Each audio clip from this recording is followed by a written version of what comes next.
Before I start, Ms. Tuck, you can turn the camera off until you're asked to speak or you have a question, okay? So you can kind of turn your cameras off until it's time to speak. Thank you so much. And call to order. So good evening, everyone.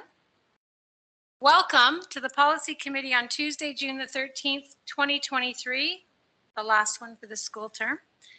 Few housekeeping items before we begin. A reminder, this meeting is being recorded on Teams and the recording will be posted on the Halton Catholic District School Board's website. Everyone, if you haven't already, please mute your laptops and use the boardroom microphones when it's your turn to speak. And please use the raise hand function in Teams when you would like to speak. And please lower your hand when your speaking time is over. That will help me immensely.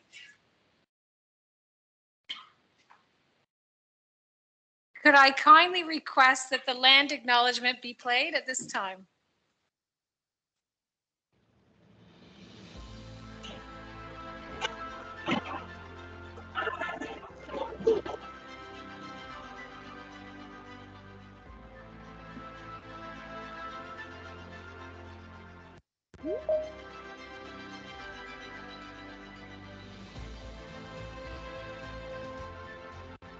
Halton, as we know it today, is rich in the history and modern traditions of many First Nations and the Métis, from the land of the Anishinaabe, to the Adirondack, the Haudenosaunee, and the Métis. These lands surrounding the Great Lakes are steeped in Indigenous history. As we gather today on these treaty lands, our Catholic social teachings call us in solidarity with our Indigenous brothers and sisters. To honor and respect. 4 directions. Lands, waters, plants, animals, and ancestors that walked before us. All these wonderful elements of creation exist, gifted to us by our Creator God. We acknowledge and thank the Mississaugas of the Credit First Nation for being stewards of this traditional territory.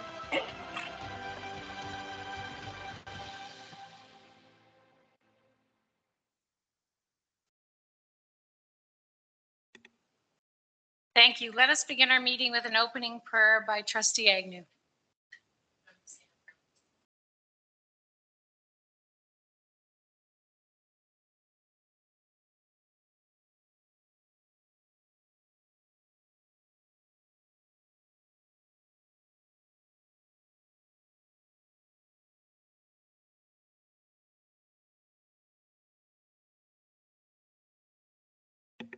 Thank you very much. So now we move on to item 2 of the agenda, which is the approval of the agenda.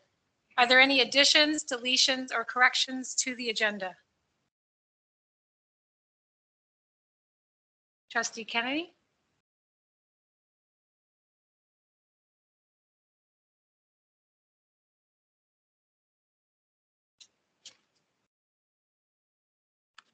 Thank you, Trustee Kennedy. So you're looking at 7.2, which is the policy II-37 volunteers in Catholic schools be moved from a discussion item to an action item on the agenda. You will move that. You'll need a seconder. Trustee Carabella has seconded. Now, in order to get it on the agenda, it's unanimous vote. So I will go for a recorded vote right now. Okay? Madam Chair, my hand is up. Yes, Trustee Dort. Can I understand why we are moving it from, why it isn't the location it is right now and why we intend to move it up there? Sure. So your question is, why is this item as a discussion item and not an action item? Yeah. So after the last policy meeting, there was a suggestion put forward as an amendment to this policy, and afterwards subsequent amendments that required a legal opinion. So normally as past processes, it would come back as a discussion item. We'd have a discussion. We have representation here from a legal opinion to speak to it from Miller Thompson, and then it could move forward to an action item in the next policy meeting. Superintendent Bakaich, did I miss anything there? Thank you. Just to clarify. Yes, sir. So there was information that came after the policy meeting, after we talked about it. Yes, there was. Okay. Yes. Which I don't know. Yes. Okay. Yeah, and you will see it in the policy tonight as we talk. Okay, sounds good. Thank you. Okay, so Trustee Kennedy, you have a mover and a seconder to move 7.2 as an action item under section 6. So I'll go for recorded vote. Trustee Agnew. Opposed. Trustee Dort. Opposed. Trustee Carabella. In favor. Trustee Kelly. Opposed. Trustee Kennedy. In favor. Trustee Murphy? In favor. Trustee Powell?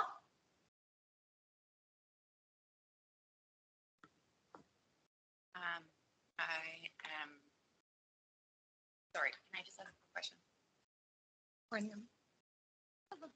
Do you want to hang out and we'll do you last? I'll come back to you last. Okay. What's the question?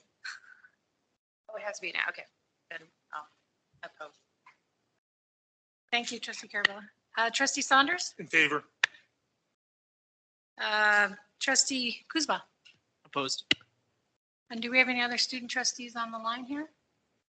I don't think so. Okay, and I am opposed. Okay, seeing that, the motion to move it into an action item has failed, so we'll have to move on. Any other items?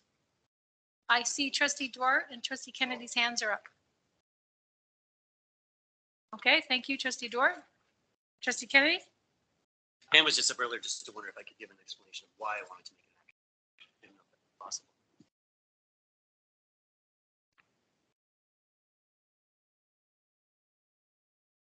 Kind of a little, yeah, it's kind of a little late. We kind of voted. Sorry about that, Trustee Kennedy.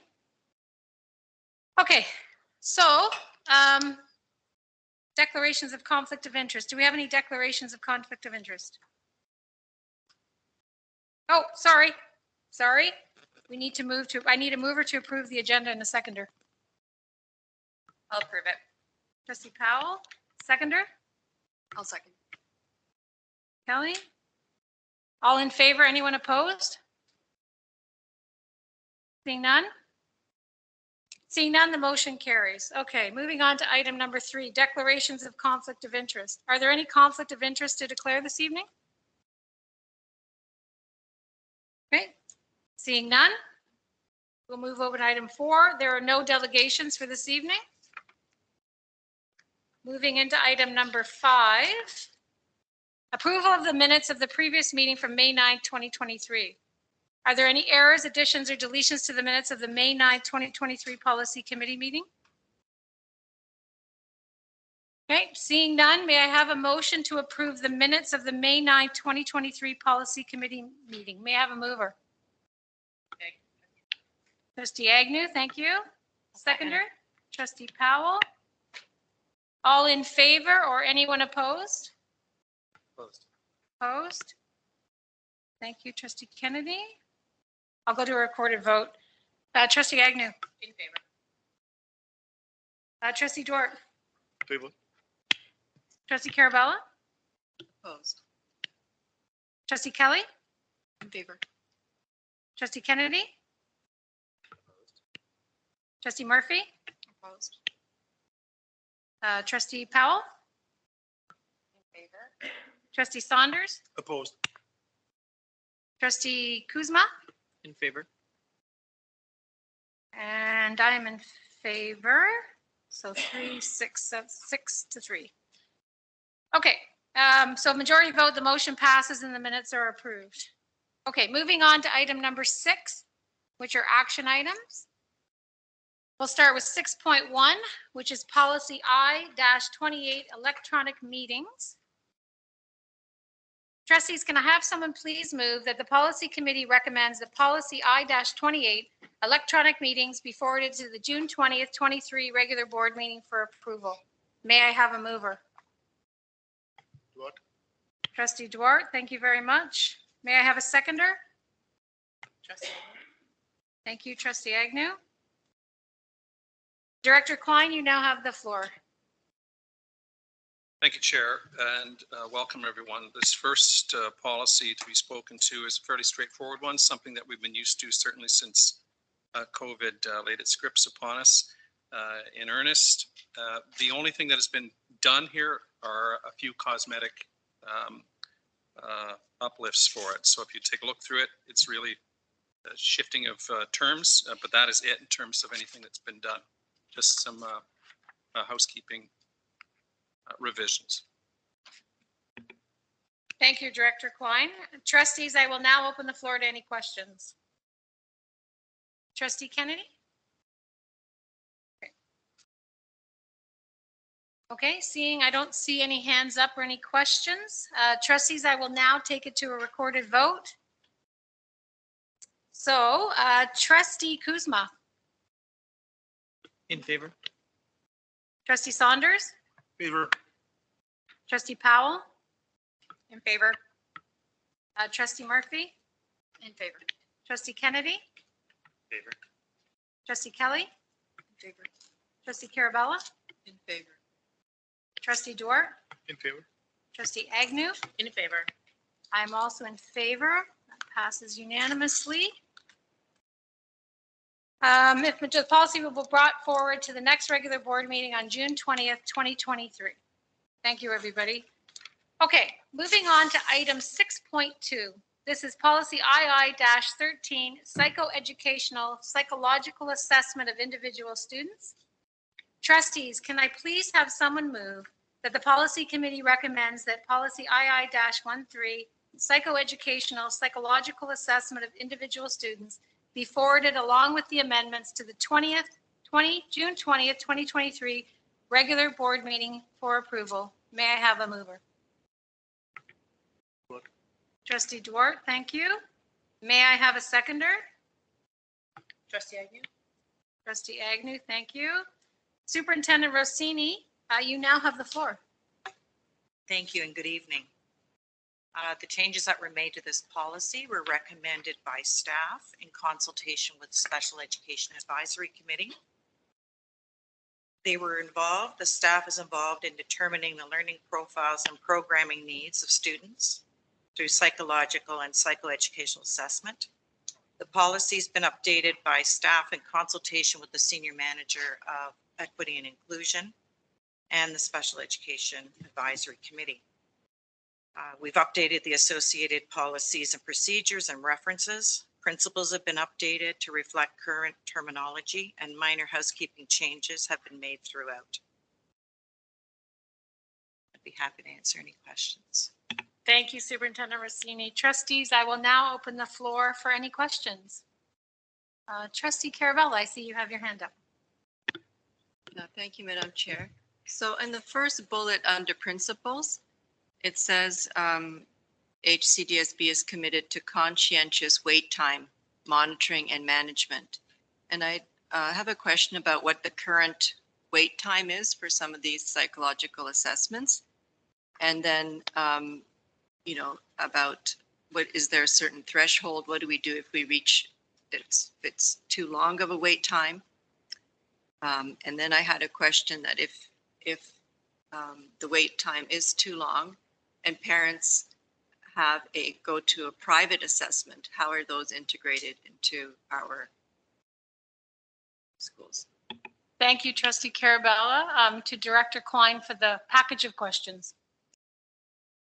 They're good questions. I think I'm going to refer over to Superintendent Rossini and perhaps some of her staff to give a fulsome answer. Thank you, Trustee Carabella. So our wait time at the moment, and we reported this to SEAC last night, is 15.8 months. Your second question. Sorry, I'm thinking of, I will answer the question around what do we do with external assessments. And we do have a process for that. And I'll have Oliver Boise answer that in a minute, but I just cannot recall your second question. Thank you, through your chair. The question was, so, well, it's conscientious wait time, so there might be not a consensus of what conscientious would be. So a parent might find 15 months unbearable. And, you know, what is the standard that we can allow 15 months? And I guess then that leads to a parent maybe going to a private assessment, and how does that fit into our So your second question, I do recall, had to do with what are we doing about it? And we are conducting some summer assessments. We've contracted out where we can with staff that can assist us in working through that backlog. And so I'm going to ask Oliver to speak to the process for external assessments.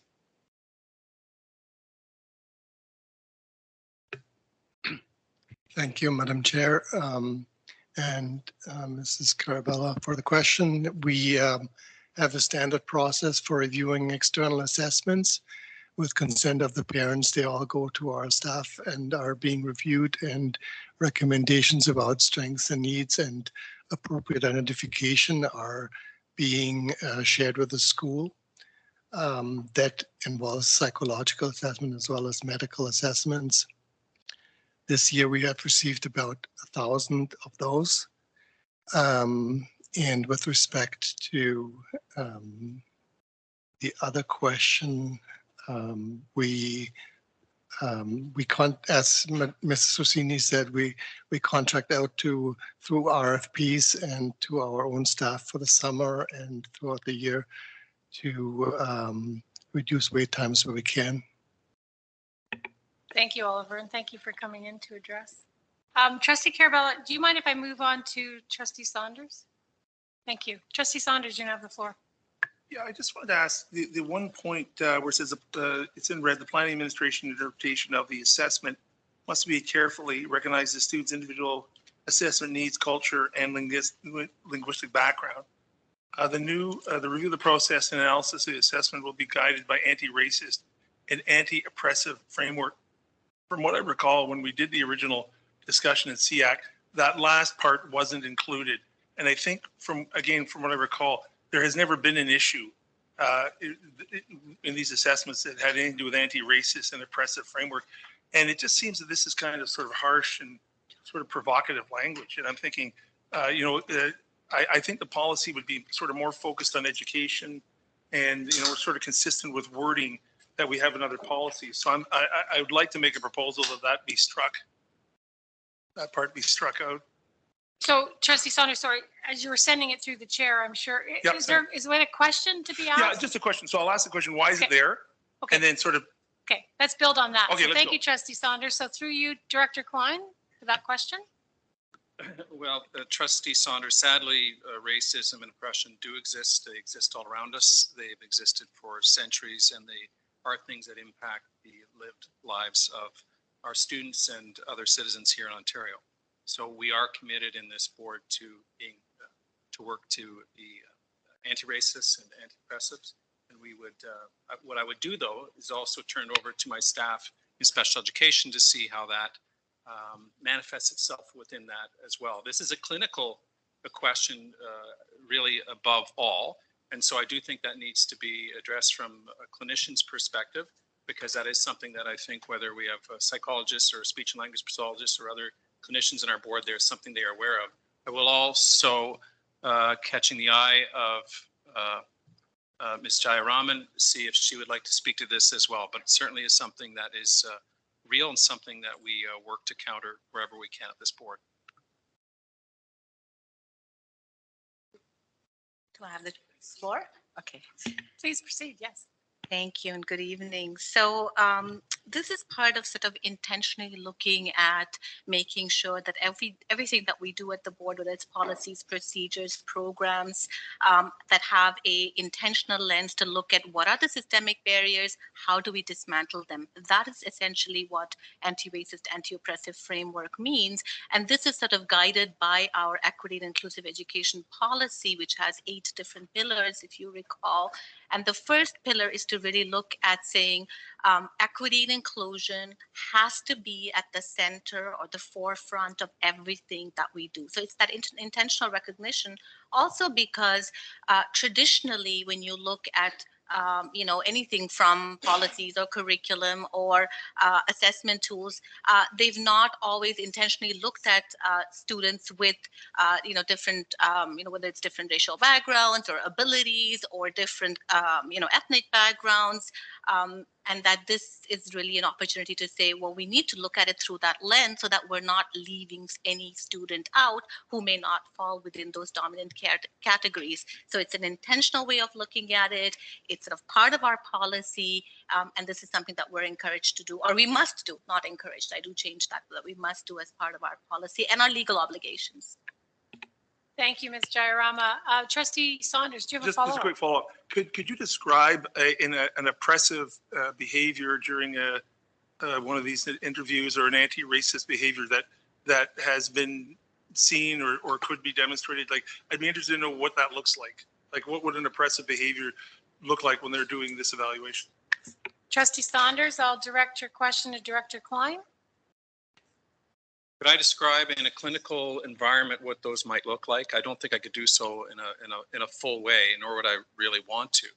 I can say from my angle here, though, that the infection of racism and other oppressive stances and attitudes and demeanors are ones that I think seep into everything we do, from word choice to resources that we use. I would assume within the structure of some of the assessments that are done through our clinicians, they could be things in terms of cultural references, in terms of frameworks around which we would assess students in terms of language or their cognition or other areas as well. These are also found even in classrooms in the work that teachers do that are not necessarily clinical, but they are also the good old-fashioned education, and things that this board and other boards have worked over the last several years to ensure that we have resources, for instance, and practices, and let's say assessment and evaluation that might reach those and work for those. An example might be from a teaching perspective. There have been many people who have worked in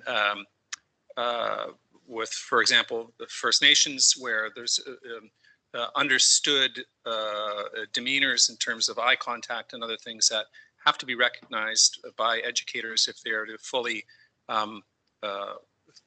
realize the goals of education. It's a really minor example from a man who's kind of struggling to come up with some of those, but that gives you a good sense of the breadth and depth of education. And then when we get to the clinical areas, I think those ones are manifest. I do know with some of the assessment tools that we have that take years to create and vet and are a Cadillac in terms of the quality of them. They go through rigorous testing in terms of looking for biases and looking for other areas that could, in the end, not allow a fulsome assessment of a child, so then someone can fully meet their needs, not just the educators, but parents as well. And that's been going on not just the last 10 or 20 years, it's been going on forever in terms of resources that have been used and have been looked at and changed. I think of many of us, as a minor example, looked at some of the readers or other books that we used when we were students, either a few or many years ago. We would see that readily they don't apply now because they don't speak to the times that we're in. That's a weak example, but humbly put forth. Thank you, Director Klein. Trustee Saunders, if you have more follow-up, I'm going to go to the next people that haven't spoken yet. So Trustee Murphy, you're next in line. Yeah, I was just going to say that I can appreciate there are groups of individuals, from different ethnic backgrounds, maybe coming from a new country, who are getting an assessment. And I absolutely can see how they may feel underrepresented or isolated in a new environment where they're being assessed. However, I don't feel that wording really captures what exactly we're going to do to mitigate that. Like, are we going to provide an interpreter? Are we going to make sure that the person who's doing the assessment is matched with the individual who's being assessed? Like, it's just a very broad framework that doesn't give me any tangible information on how we're going to do that. Thank you, Trustee Murphy. Let's see if we can get you some clarification. Director Klein? I might not get you the clarification you're looking for because I'm not the clinician. I'll say once again, I just play one on TV. No, I'm not the clinician. But I would say that part of part of what we're into now is the procedural. So we have policy areas here. When we get into the magic and the science and the art of being a clinician, whether it's a psychologist or speech and language pathologist or others, the tools at their disposal are myriad. So what they would do in those situations, I think, are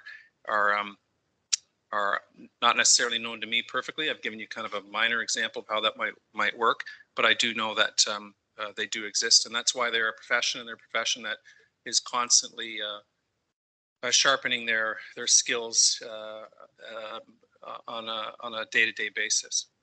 Thank you, Director Klein. Trustee Murphy, do you have a follow-up? Yeah, so then why not change the wording to instead of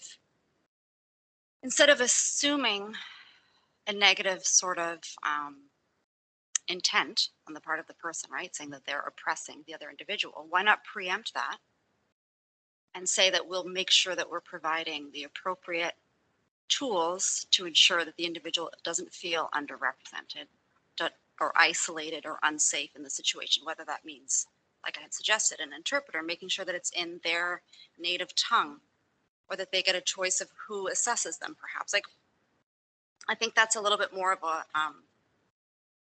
a complete way of wording it, instead of just stating something that is assuming one person is pitted against the other. That's how it sounds to me. Thank you, Trustee Murphy. Director Klein?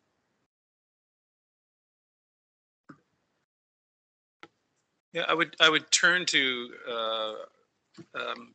Sajaya Raman on that, but I do know this is wording that would be something that has evolved over the years to try and be more explicit, more purposeful, more clear in terms of what we're doing, not just at this board, but provincially. But I'm going to look over to see if, did you want to continue that? Sure, maybe I can, thank you. Maybe I can speak to this a little bit. I think that when we even look at how the policy of equity and inclusive education evolved, or what we think about when we think about culturally responsive and relevant pedagogy, it is the inherent understanding that, in certain cases, whether it's policies or curriculum, they have inherently within them, they have not taken an intentional view of, things of students with different abilities, or, students who are racialized or indigenous.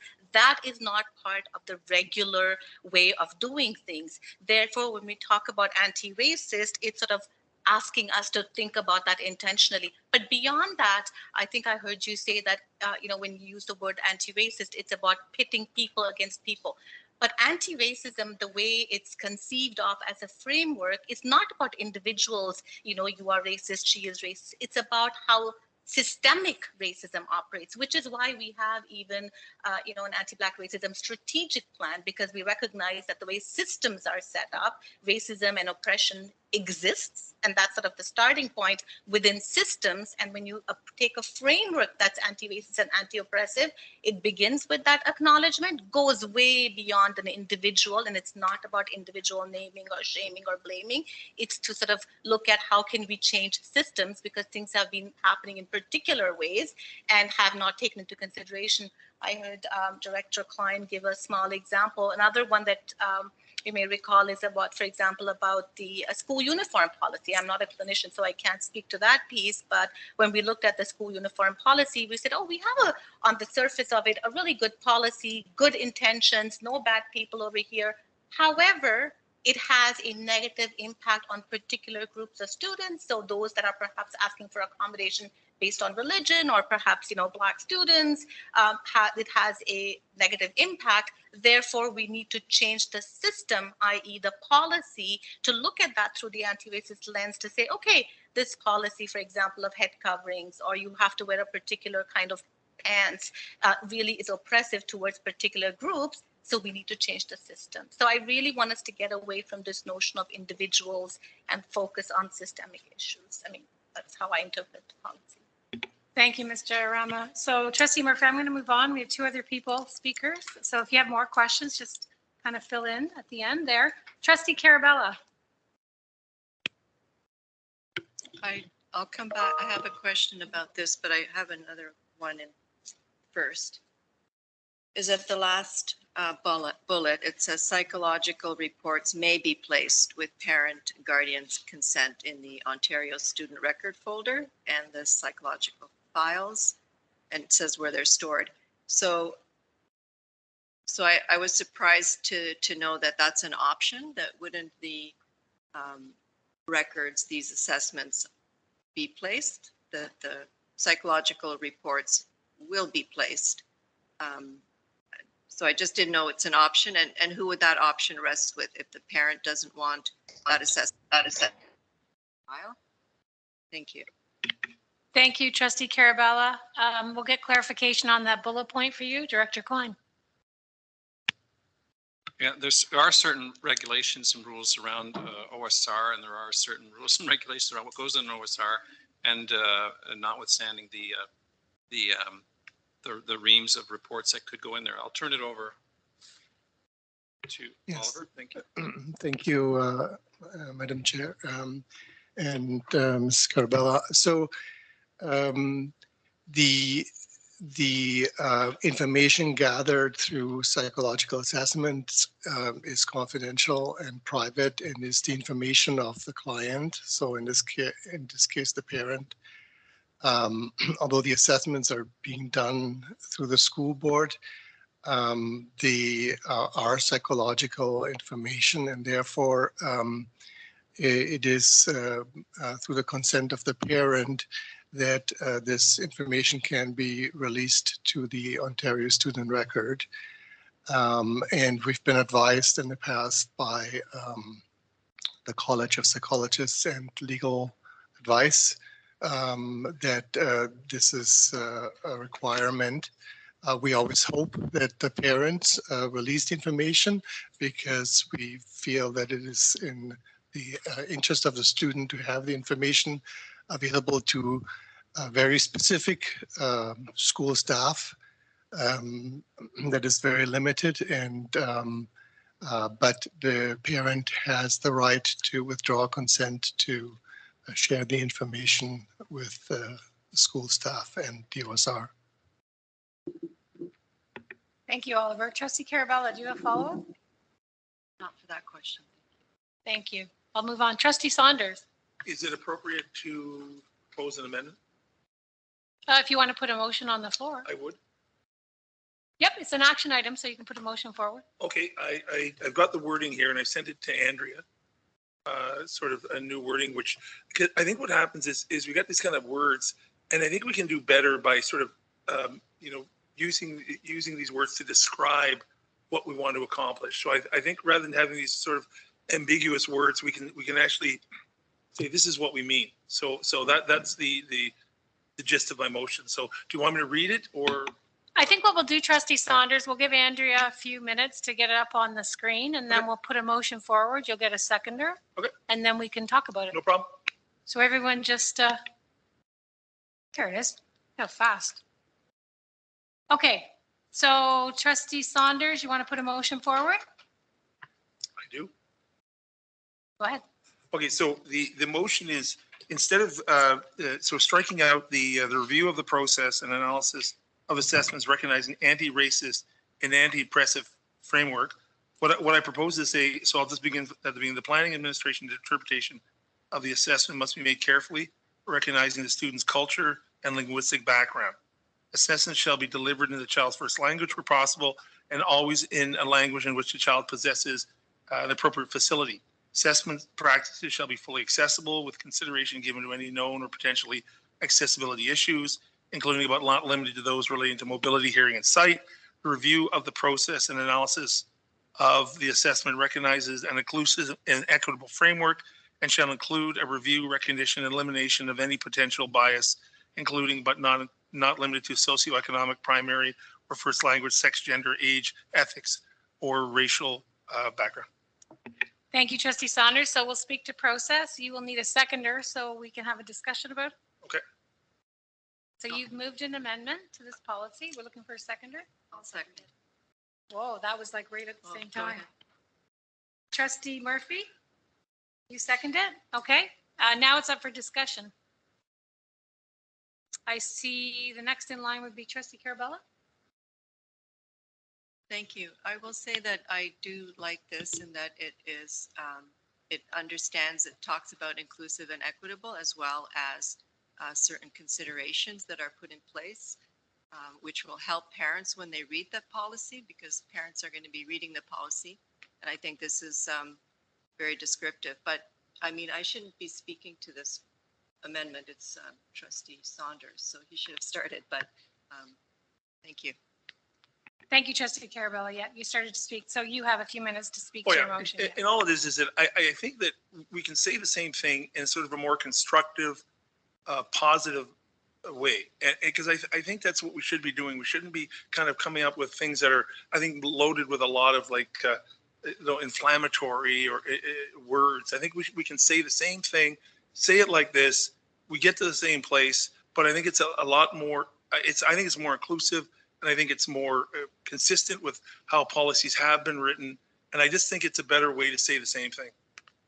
Thank you. Thank you, Trustee Saunders. I have Trustee Saunders and Trustee Carabello on the speakers list.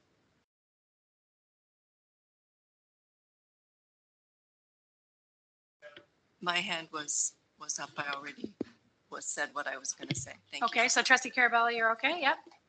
Trustee Murphy. Questions, or does it matter if I just make a comment? Make a Yeah, comment.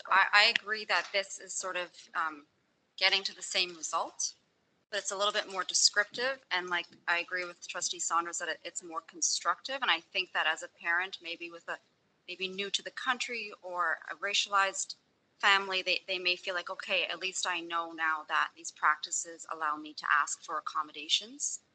And I think that it's more descriptive and it's more complete, in my opinion. Thank you. Thank you, Trustee Murphy. So we've seen the amendment. I was just wondering if Director Klein, you'd like staff to speak to the proposed amendments on the screen?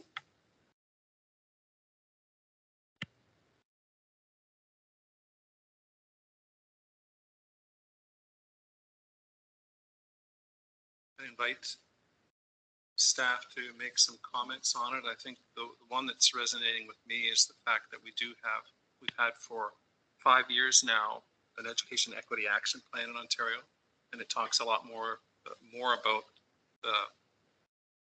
what we said in this comment in terms of being actively anti-oppressive and anti-racist than merely trying to reset the table for people or look for accommodations. But I'd look to others here to see what that is. I think something like this might have been something that's acceptable or something that we would strive toward in the past, but not anymore. But I'm looking over here to see if there's anybody else from staff, and I'll look at Superintendent Rossini. Go ahead. This is more than a minor modification, and I am speaking on behalf of SEAC, who debated over a couple of meetings around the wording in this policy. And so to edit it to this degree, I would suggest we'd have to go back to SEAC, or we would have to reconsider what the language that SEAC had recommended. We purposely left the portion around, because this language is very familiar to me. These edits are very familiar to me. And we purposely had already discussed these edits at the table at SEAC. Second point I'd like to make is that we left the language of the assessment silent for now until the next review. In the Ontario Human Rights document, The Right to Read, there is some indication and implications around where the ministry is going with the assessment of individuals, in particular those with learning disabilities. And so rather than get ahead of ourselves and predict what we think the ministry is going to indicate to us what their desire is around the language of assessment, we left it silent. Thank you, Superintendent Rossini. And I will caution, I mean, if we make a huge change to a policy, it does get sent back for stakeholder feedback. That's in our process cycle for policy. So I'll just leave that out there in the world.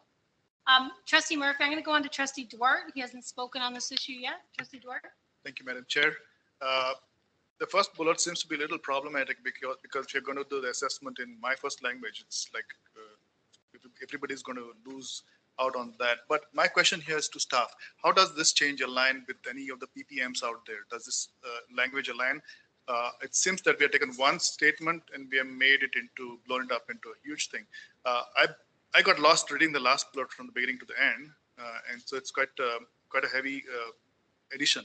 But I want to know from staff, how does this align with the ministry requirements? And I think Superintendent Rossini talked about it, but Madam Chair. Thank you, Trustee Duarte.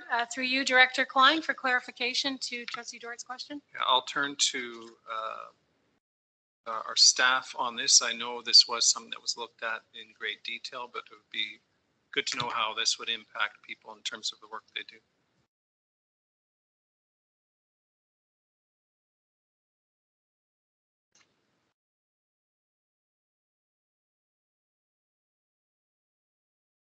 Well,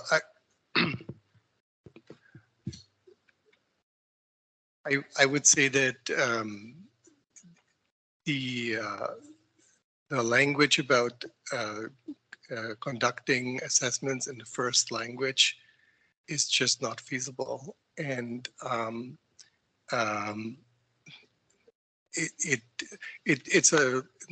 it would lead to a long discussion about the purpose of assessments, and that's not what we really were trying to achieve here. That's a completely different topic of conversation. Thank you, Oliver. On the speakers list, Trustee Duarte, do you have a follow-up? Okay. Thank you.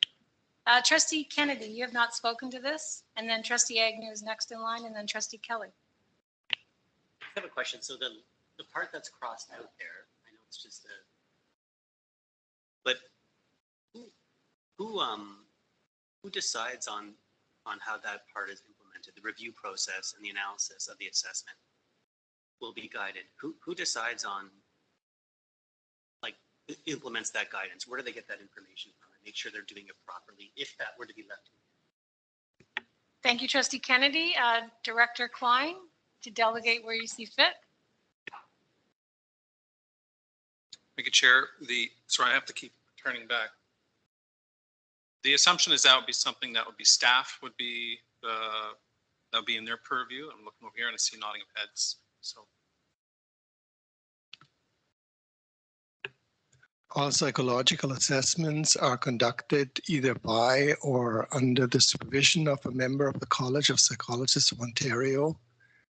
All members of the College of Psychologists of Ontario are bound by ethics and their standards of professional practice, and therefore are required to analyze and plan their assessments according to the standards and ethics of the Canadian Psychological Association and the Ontario Psychological Association. Thank you, Oliver. Appreciate that. Okay, I'm going to move on. Follow up, yes. Trustee So Kennedy. did that, did the Ontario College recommend this be put into our, like, recommend that as a guideline for policies going forward? Is that where that was? It's new information because it's in red.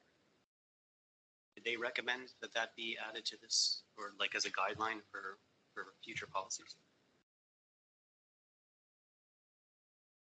Thank you, Trustee Kennedy. To Director Klein.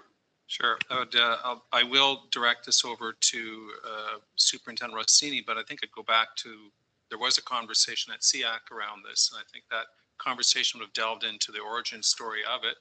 I won't even guess. I'm going to turn it over to Superintendent Rossini. Thank you. I'm understanding that you're referring to the language around guided by anti-racist and anti-oppressive framework. Is this what you're referring to? Yeah. Okay, so a lot of that language is similar to PPM 59, which is from the Ministry of Education around psychological assessments. And the latter part was informed by our Senior Manager of Equity and Inclusion in updating the policy in this review cycle. Thank you, Superintendent Rossini. Trustee Agnew, you're next up. Thank you through you, Madam Chair. So just a couple of comments on these. I would agree with Superintendent Rossini in that these are quite fulsome changes that are being suggested here. This is not a simple amendment, and this policy did come to SEAC. It was on the agenda for a few different meetings. And there is language in here that I would like to have reviewed. Even just the verbiage is somewhat problematic. I don't know that using terms hearing or sight would be the appropriate terms for something like this. Even mobility, if we're speaking about specific diagnoses or specific identifications, I think that the wording would have to be as such. And given that this is a population that is very specific to some of the representation at SEAC, anything that is having these recommended kind of changes would need to go back there. We had a very fulsome conversation at SEAC. The members agreed with the version that was put forward to come here with the recommendations to it. So I would agree that this is contradictory to what was discussed and what was supported at SEAC. And so for that reason, I won't be supporting this. But in the event this does go forward, I would highly suggest this go back to SEAC for further review. Thank you, Trustee Agnew, for your comment. I'm going to go to Trustee Kelly, and then I think we should move forward on the amendment proposed. Trustee Kelly. Thank you, and through you, Madam Chair. So I personally agree. I don't believe in removing this verbiage as wording. As Superintendent Rossini has mentioned, it has been deeply discussed within SEAC for purposeful action, and our senior manager of equity has also described the importance of these words. I'm not in SEAC, but I do know that it's gone through its proper process, and our school system is also driven by this kind of wordage to make sure that all of our students feel safe. So I don't think that I'll be in favor of this amendment. Thank you, Trustee Kelly. Trustee Kennedy, you snuck in there. Do you have a question? I appreciate it's gone through SEAC. I'm not too familiar with SEAC and the expertise on SEAC. So I wouldn't mind hearing an opinion from the Ontario College. I think you said some psychiatrists. I think that'd be interesting to know. Maybe there's more that needs to be added. I don't know. Thank you, Trustee Kennedy. Director Klein, maybe you'd like to direct how SEAC, how things are vetted through SEAC and that they go to the appropriate departments before policies are written or something to that degree? Certainly SEAC deals with a lot of policies before they get to policy. Any policy, of course, that would be within their realm. Part of the process of that is that they would, for instance, if it was something that had to do with speech and language, it would go to speech and language department, and they would certainly have a thorough review of it. They would root what they do, as we heard earlier, in their own college, because all of our clinicians are part of a professional college, just as all our teachers and our ECEs and others are part of, that have very strict standards, and they're constantly being reviewed. And their work as clinicians are measured accordingly. So they would go to those in that department. All of those departments have connections to other boards and the Ministry of Education, so that there is a full alignment of what they do as clinicians within the context of schools, because being a psychologist in a school system is different than being a psychologist in other areas. And from that, then it would go back to SEAC in terms of any thoughts regarding revisions or additions or deletions to any policy or procedure. I'll look at Superintendent Rossini to see if there's anything I've left off of that. No, thank you, Director Klein. I just want to reiterate that this is the recommendation of staff. This is the recommendation of SEAC brought forward. Part of their role and their mandate is to provide advice and recommendations to the board. And we had done a very thorough job, I believe, in getting input from SEAC, individual input from SEAC, and looking to create a document or a policy revision that reflected all of SEAC's input. And so if what Trustee Agnew is referring to around hearing and vision, we encapsulated in including accessibility, because it's a much broader term and it ties in with the other policies that we've reviewed in this board. And so it provided consistency with intent. And we looked at eliminating, or not eliminating, but keeping the language of the assessment silent, and we did speak to that.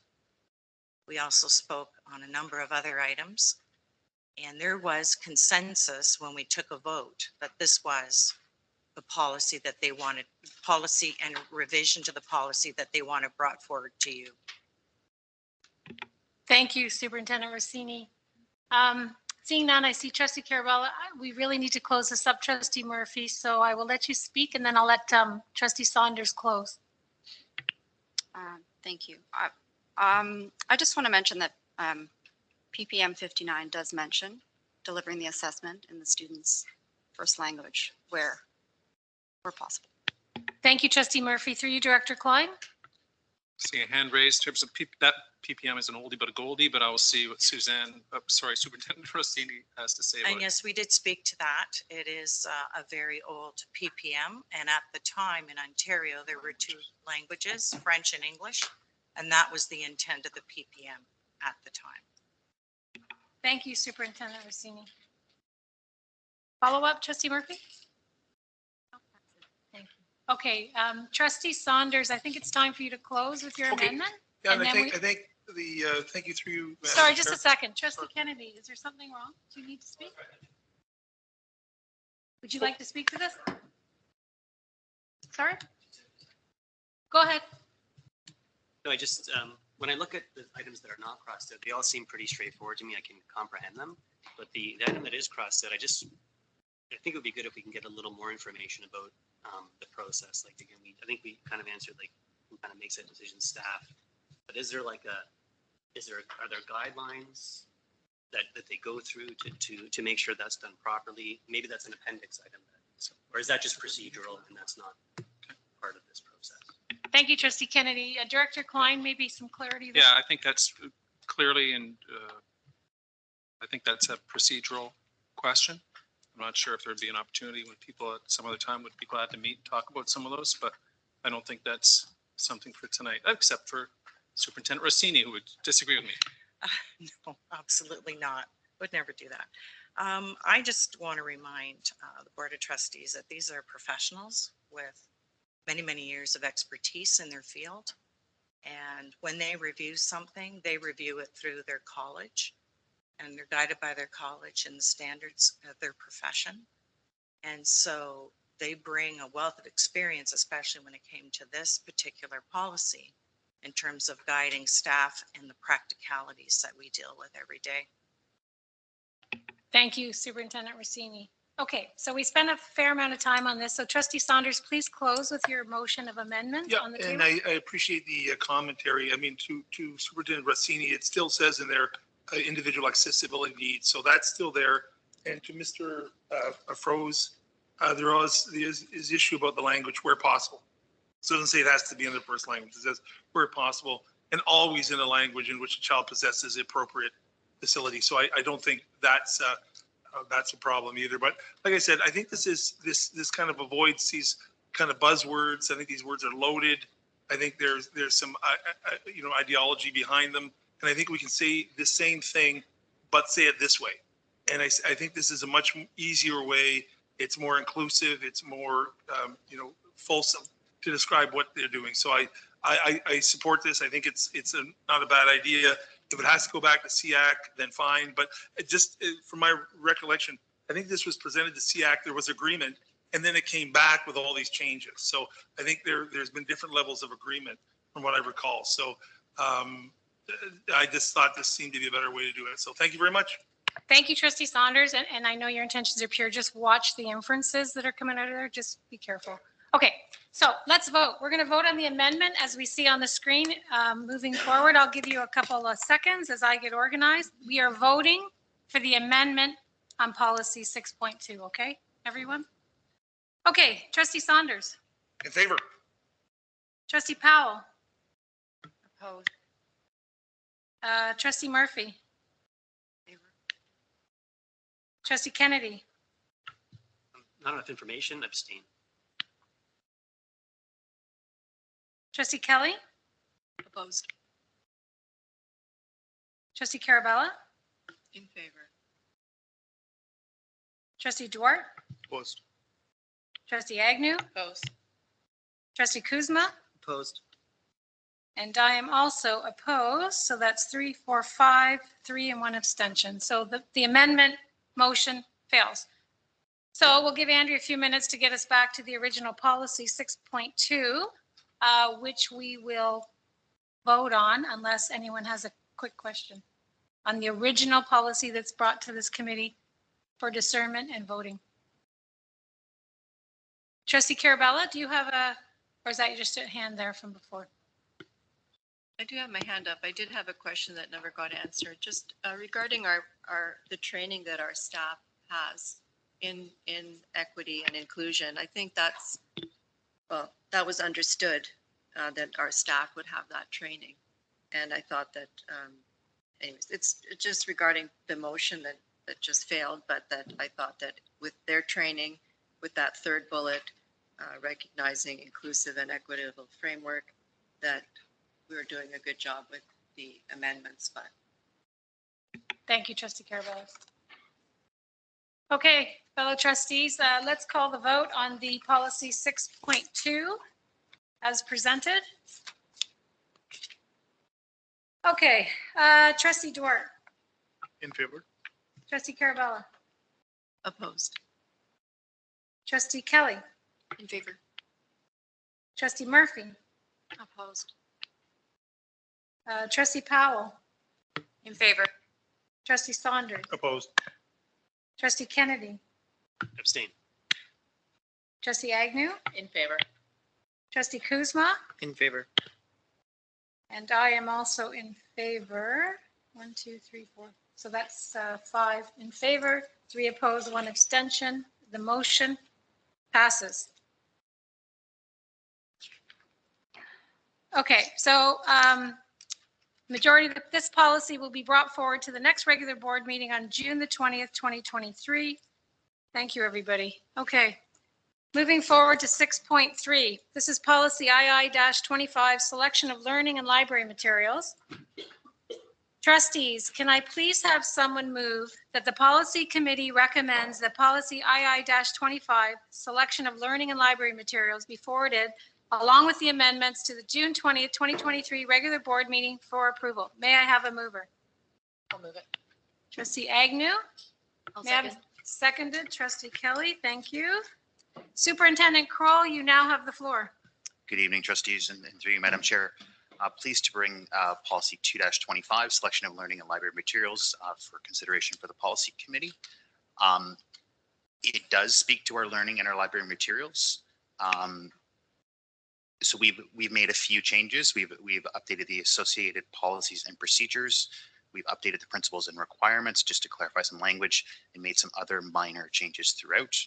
I do have our manager of library services, Linda Murray, and our religion and family life consultant, Patricia Delban, here with me to answer any questions that trustees may have. Thank you very much, Superintendent Kroll. Trustees, I will now open the floor to any questions. Trustee Carabella. I do have a question, but Okay. I forgot to take it down. I just wanted to go to that Trillium list, and I wanted to understand the Trillium list. Is that all books or just textbooks? Thank you, Trustee Carabella. Director Klein? No, it's not as exhaustive. Sorry, through you, Chair. Thank you. It is primarily textbooks. Thank you, Trustee Carabella. Follow up? There is no line. Oh. You're at the front of the line. Oh, wow. Okay. Okay, so under requirements, it says it's taken out support staff and put other staff. And I'm wondering what the purpose of switching that to other. And so who so far is not included that it was like switched to other? Thank you, Trustee Carabella. Director Klein? I'm wondering, since that's a housekeeping issue, I'm wondering if Superintendent Bakaich might have a response to that. I'll yield that question to Superintendent Kroll. That was a recommendation from the policy working group, and I think it was just intended to make sure that all staff are sort of considered in that language. To be honest, it's a change in that they recommended. That's what they felt best represented staff in schools. Thank you, Superintendent Kroll. Trustee Murphy. Through and through you, Madam Chair. Sorry, I didn't say that last time. I just have questions about, I know this is about selection, but do we have any information on how books are deselected? Thank you, Trustee Murphy. Director Klein. Opportunity for our star staff to shine out. So, Ms. Murray.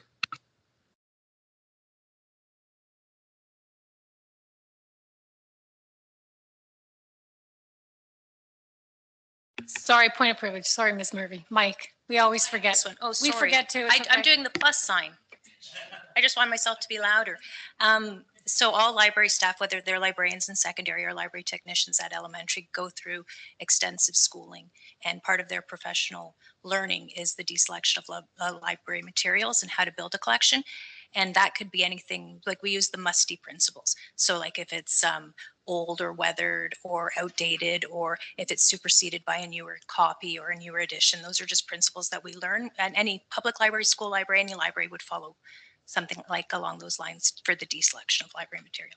We don't pull like waiting lists unless it's like, if an item hasn't circulated for 10 years, we might say, okay, low circulation, we need room on shelves, so we would deselect that library material just based on circulation numbers. But we don't normally use lists because it's something that's intentional and ongoing in our libraries. That's how we those are the guiding principles that we use.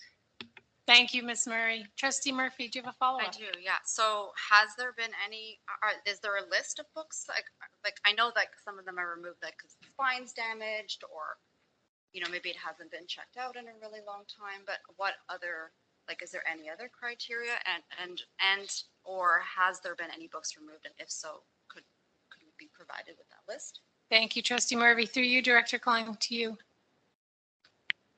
I'll certainly turn the first part of the conversation over to Ms. Murray in terms of, I think you said, have there been ones that have been delisted? Yeah, like or, I mean, right. obviously, if a book is old and it's going to be, like the spine's broken, it's being replaced, I'm more interested in knowing are there books that are being completely taken out of circulation and what the reasoning is. So, for example, like if an author asks us to take it out, like I'm assuming you're going back to like something like the Dr. Seuss Foundation years ago asked us to ask for, they're no longer publishing a text, so they asked, for example, libraries to pull a text. So we would adhere to those principles. Sometimes if it's a book where links are no longer working or they're outdated, we would pull those books as well. But it's just basically we follow a collection development manual that kind of guides the work and guides those principles. But most school libraries and most public libraries adhere to those same principles. The general principle is to approve materials that enhance learning opportunities for the religious, moral, intellectual, physical, and social growth of each student in an atmosphere of faith while recognizing individual skills and abilities. So this general principle applies to just that kind of guides our work when we're selecting and deselecting our material. Thank you, Ms. Murray. Trustee Murphy, if you'd like to ask another question, maybe line up again, and I'm going to go over to Trustee Kennedy.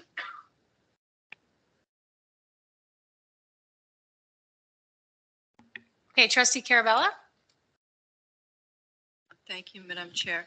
I wanted to, as I'm reading this, I was sort of getting the sense that there wasn't a lot of parental input into the library selection or deselection, or if they were going to suggest that one book is not appropriate, it seemed like a super onerous process to fill out a form and then a whole committee gets struck with a whole list of people that need to be there. So I'm just wondering practically, how can a parent provide input for requesting a good book at either elementary or secondary? And also, is this the actual process that just a parent, that their child comes home with a book that they think is not formative, not adhering to our faith, or not promoting good character or whatever, how would they go about suggesting that this book might not be the best for everybody? Not without, is it this process or is there a simpler process? Thank you. Thank you, Trustee Carabella. So as we're getting into the procedural woods and Director Klein's wheelhouse, I'll let you speak to that. Yeah, thank you to the House of Procedure. I'm going to turn it over to Superintendent Kroll. Certainly the partnership with our parents and our families is important. And certainly we would have a response to those, whether it's, hey, here's a good book, or hey, here's a book I'm not quite sure about. I'll turn it over to Superintendent Kroll. Sure, certainly, through you, Madam Chair. Certainly, like, we want to have a process by which people can understand the process. And I think that's what's been in the policy here for a number of years. This is not new, right? But it does start with conversation. So if you see at the beginning of that, it says, if a parent, guardian, student, or staff or community member question the selection, it starts with a conversation, right, with the principal. The principal say, please, share your concerns using the form so we have the information, and it asks really specific questions like, have you read the whole book, or is it only a part of the book? What parts of the book are concerning to you? And then there's an opportunity to resolve it at the school level, right? It says to arrive at a solution that's acceptable to all parties. If that parent feels it's not resolved, that's when you would get a group together, and you see that the group comes from a variety of different perspectives, right? You have school staff, you have board staff, you have trustees, You have a pastor as well. So you're bringing a variety of different perspectives when we're looking at resources, ultimately trying to resolve the concern and make sure that we're doing what's best for the community. But again, it's not, we wouldn't want to make a parent go jump through hoops. It's always starting with a conversation at the school level, as we would for almost any concern that a parent would raise. Thank you, Superintendent Kroll. Trustee Carabella, do you have a follow-up? The follow-up would be, has this ever been done, this whole big process? You know, with all these people getting together, and does anyone recall something recently? So I think Trustee Carabella is asking, the Committee for the Review of Materials, which is chaired by the Superintendent of Curriculum, has that ever happened? Through you, Director Klein? Through you, Madam Chair. Not in my time as Superintendent of Curriculum Services, which tells me that concerns are being addressed at the school level, which means that the part of the process at the beginning is working, so we don't have to bring 55 people together to review this. That's what that tells me. The fact that I can't recall offhand the last time this was used, but we still do have parents that bring concerns to us. So we're getting to a resolution before we have to go to the final solution. Thank you, Superintendent Kroll. So I'm going to, Trustee Kennedy? Okay. You have the floor. I just had a similar question to Trustee Murphy. So do we have a list of, not because of weathering the book or it's not been taken out in a long time, a list of books that we maybe censored or just deselected, we've removed them? Is that a list that we keep handy? Thank you, Superintendent. With the reasons Trustee why Kennedy. we removed it? Thank you, Trustee Kennedy. Director Klein? I'll turn it over to staff. I don't have the answer whether or not we keep a list of those things, nor whether we should. Certainly, through you, Madam Chair. In terms of like books being censored, like we wouldn't censor books. I just want to be clear about that. Ms. Murray gave a really good example a couple of years ago. There was a couple of books that Dr. Zeus had written and were sort of seen to be very culturally insensitive. It did make the paper, and the author's foundation himself then went ahead and said, you know what, we want those books off the shelves, right? They shouldn't be sold anymore.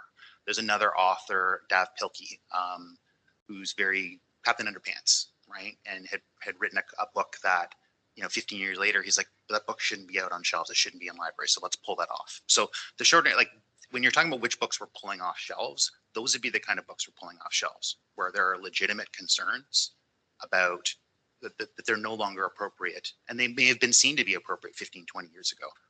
With regards to a list, yeah, we do have inventory lists. Is it easy to provide? I mean, everything that if you want it, we can provide it. It's just all those things take work.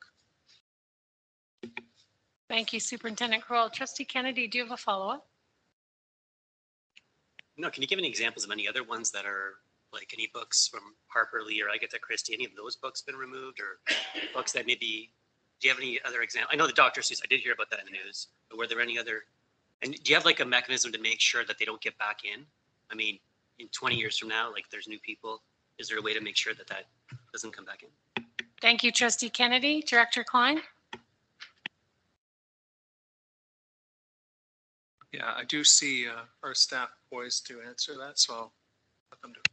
Thank you, and through you, Madam Chair. So I'll give you an example, for example, of Halloween, right? Years ago, our board decided to put out a memo regarding costumes, right? And costumes that were no longer appropriate to be wearing into in schools when Halloween came around. So as library staff, we kind of said, well, if kids can't wear costumes that depict, cultural appropriation, chances are when we're reading a story, they probably shouldn't be wearing those costumes either. So we critically evaluate the collection. And when Halloween comes around, we start pulling Halloween books. We're like, okay, so this probably isn't appropriate because it depicts someone wearing this type of costume that students aren't allowed to wear. Or for example, Thanksgiving. Years ago, Thanksgiving looked a lot different, and the books that we were reading looked a lot different than they do today based on what we know today. So when we're critically evaluating our collections, which we do on an ongoing basis, when Thanksgiving rolls around and we pull our Thanksgiving books, we kind of say, oh, this is kind of culturally insensitive. This probably doesn't deserve a place and a space on our shelves anymore. So that's just a very simple example and then would we keep lists of those books that were pulled? I can't see them becoming culturally sensitive and us saying, oh, let's put them back, right? Because we know better now. So they just become recycled and create new books. Thank you, Ms. Murray. I will have to move on to Trustee Carabella. Or Trustee Murphy is up on top. Trustee Murphy. Through you, Madam Chair. I just found it really interesting about the Captain Underpants. And so I think there's probably many parents out there who are now very curious as to what this list is, because I'm sure they may want to do a similar, perhaps culling of their own home library to be in line with the school. So I would really like to see that list. And if you could let me know how that can happen, be made public, that would be great. Thank you, Trustee Murphy. To Director Klein, whom they report to, is that a potential? Well, I think we take that under advisement, consider that. Thank you, Director Klein. Trustee Murphy, follow up? And not at this point. Thank you. Next in line, Trustee Carabella. Thank you, Madam Chair. So I'd like to just, I have one question back from my other questions about parents. Can a parent just in their child's school have a peruse through the library and familiarize himself with what books are available? Is that what a parent can do? Talk to the principal and access the library? Trustee Carabella, through you, Director Klein. The question is, can a parent go into a school and physically go into the library and check out what they have? That's your question? Their child's library, not a school he's not known at. Okay. Or she. Okay, thank you. Director Klein. Yeah, through Chair, not without a good conversation with the principal and a good rationale for doing that. Generally, we wouldn't have parents going through classroom libraries or other libraries, gleaning what, for whatever reason, what is there. Thank you, Director Klein. Trustee Carabella, follow up? There's no one else in the queue. I have a different question. Sure. Just about the faith aspect in our libraries. I was hoping to see somewhere in this policy that we look to ICE for guidelines on some novels. Do they provide guidance, and could that be inserted into the here? Or can you tell me what guidance ICE provides, the Institute of Catholic Education? Thank you, Trustee Carabella. Director Klein.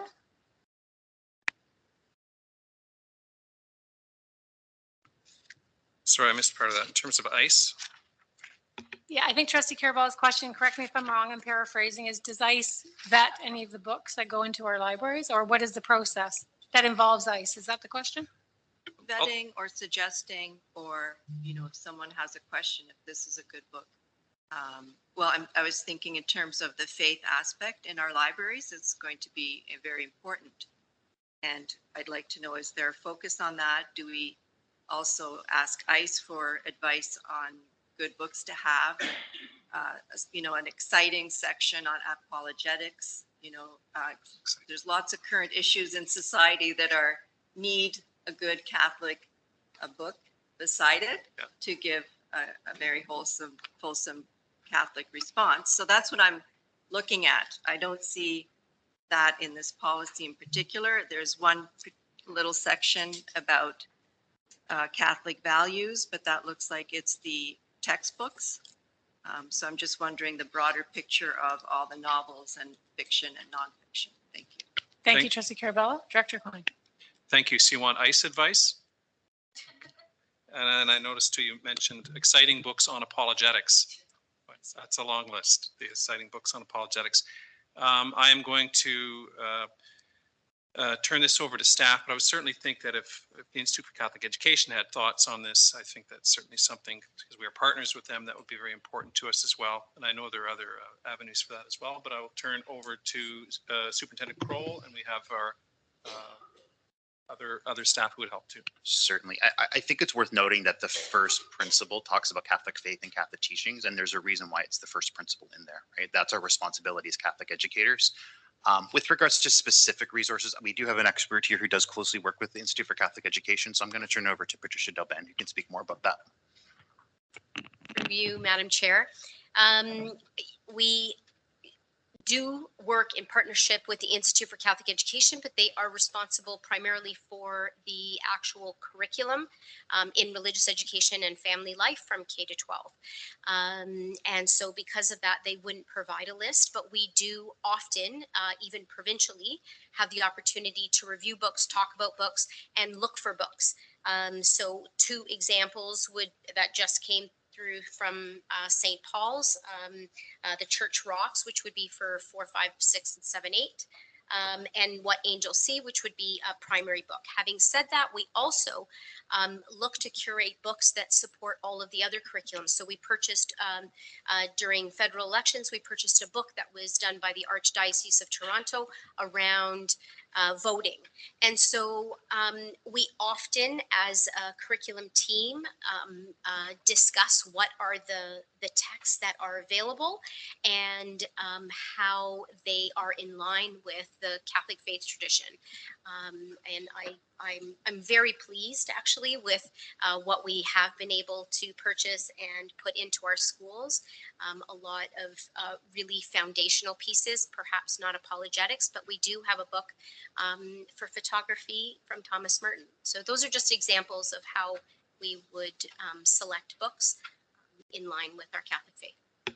Thank you, Ms. Dobin. Trustee Carabella, follow up to that? Okay, thank you. Trustee Murphy. Thank you, Madam Chair. Just to revisit the list of deselected books, I really would like to see that list. So I'm thinking the best way to move forward with that is a notice of motion to have that list made available. So how do I go about doing that? Or unless someone has it available and I don't need to do that. Thank you, Trustee Murphy. Let's see if there's another way. So through you, Director Klein, to Superintendent Kroll. Yeah, just to be clear, when I said we have inventories, we keep our inventories. We don't keep a running list of which books have been delisted. So like if I was unclear about that, and I'm just talking with our library manager here, that's not something that we have on record.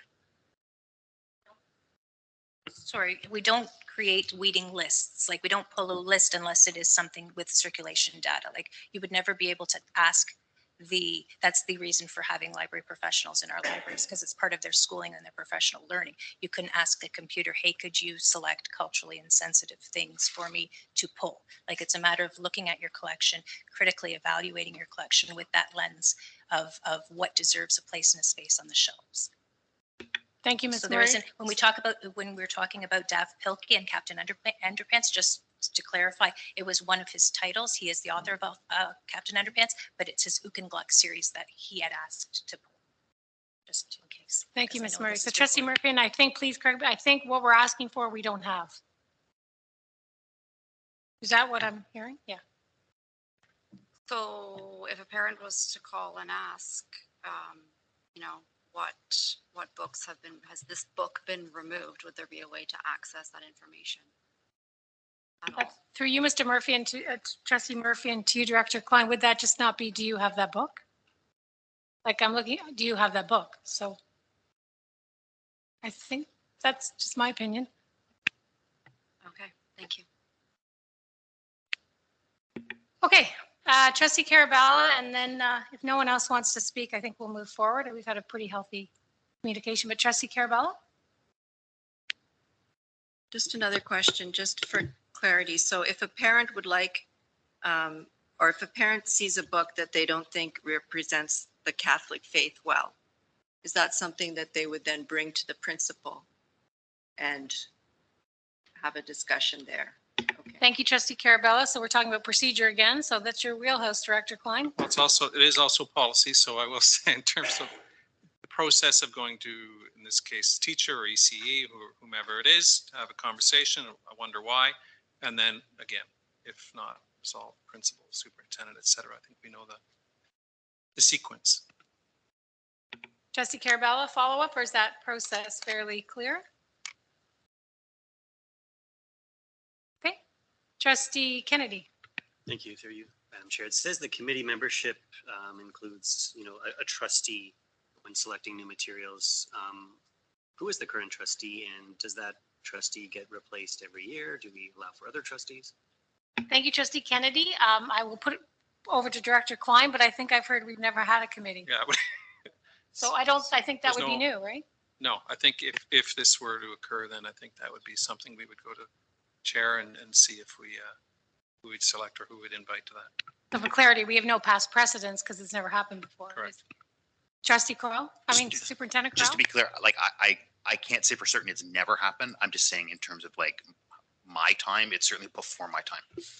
Okay, so for recording, in your tenure, there's never been a committee for review since you've been superintendent of curriculum. Is that what you're saying? Yes. Perfect. Trustee Kennedy, follow up? Would we remove that then? Or we're just going to leave it in there as a legacy item? It says there's a committee. I don't think I don't think anyone here wants to remove that part. I just think there's never been an actionable item to have that committee. From what I heard from Superintendent Kroll, it's been dealt with at the principal level. Yeah, and just through you, Madam Chair, it does say the committee is struck as needed. So it's one that we create when the need arises, not a standing committee, but struck when the need arises. Thank you, Superintendent Kroll. So it'd be an ad hoc committee if it arose. So Trustee Kennedy, we'd have to speak to the chair at that point. Who's eating a muffin? Your chair. Sorry. Okay, Trustee Kennedy, follow up, or Trustee Carabella? You're the only two that have your hands up. No? Okay. Okay, everyone, great discussion. So I think we're ready to vote on 6.3, II-25, selection of learning and library materials as we see in front of us. So I'm going to take a recorded vote. Trustee Emma Murphy. It's getting late. Sorry, Trustee Murphy. I apologize. Opposed. Trustee Powell. In favor. Trustee Saunders. In favor. Trustee Kennedy. In favor. Trustee Kelly. In favor. Trustee Carabella. Couldn't abstain because I'm going to do some more research. Thank you. Abstain. Okay. Trustee Duarte. In favor. Trustee Agnew. In favor. I'm also in favor. Trustee Kuzma. In favor. 7 in favor, 1 opposed, 1 abstention. The motion will be brought forward to the next regular board meeting on June 20th, 2023. Okay. Everyone take a breath. We're moving on to 6.4. Policy IV-02, outdoor facility enhancements, maintenance, and security. Trustees, can I please have someone move that the policy committee recommends that policy IV-02, outdoor facility enhancements, maintenance, and security be forwarded to the June 20th, 2023 regular board meeting for approval. May I have a mover? What? Trustee Duarte. Second. Second, Trustee Powell. Superintendent Merrick. Director Klein. Superintendent Merrick is left the building. I'm going to, I'll speak to it very briefly. If you would take a look at this policy IV-02, you'll note that within this revision that the revisions to it, the changes have really been not unlike the one I introduced earlier, very, very minor and cosmetic, i.e. director is head director of education, et cetera. And I guess the other one would be a reference in terms of a CSA. We know that Canadian Safety Association in terms of reference for children's playground equipment and surfacing, which is again gives protocols and procedures for that work. So that is those are the revisions for that policy, and I not very eagerly await any questions. Thank you, Director Klein. Trustees, I will now open the floor to any questions about this policy. Seeing none, Director Klein, looks like you're off the hook. I will take a recorded vote. We are voting on item 6.4, outdoor facility enhancements, maintenance, and security policies. Okay, Trustee Saunders. In favor. Trustee Powell. Favor. Trustee Murphy. In favor. Trustee Kelly. In favor. Trustee Carabella. In favor.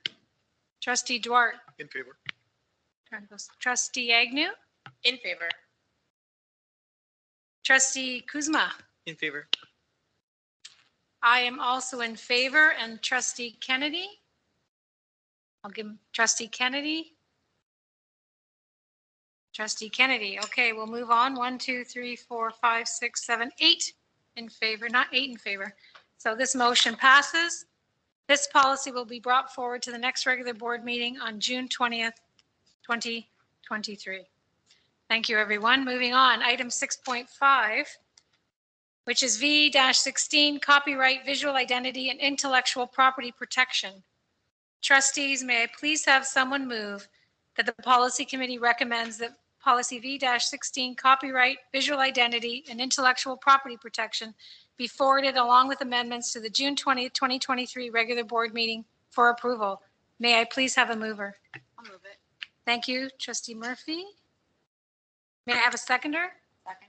Thank you, Trustee Powell. Ms. Swindon, the floor is now yours.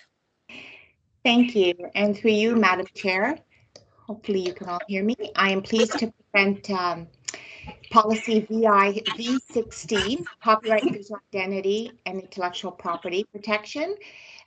This policy was first adopted in June of 2013, and it was last reviewed in June of 2020. So it's on its third year review cycle. Some minor changes have been made throughout, and we've updated the associated policies and procedures to include policy I-43, which is use of technology and digital citizenship, as well as procedure VI 101, information security.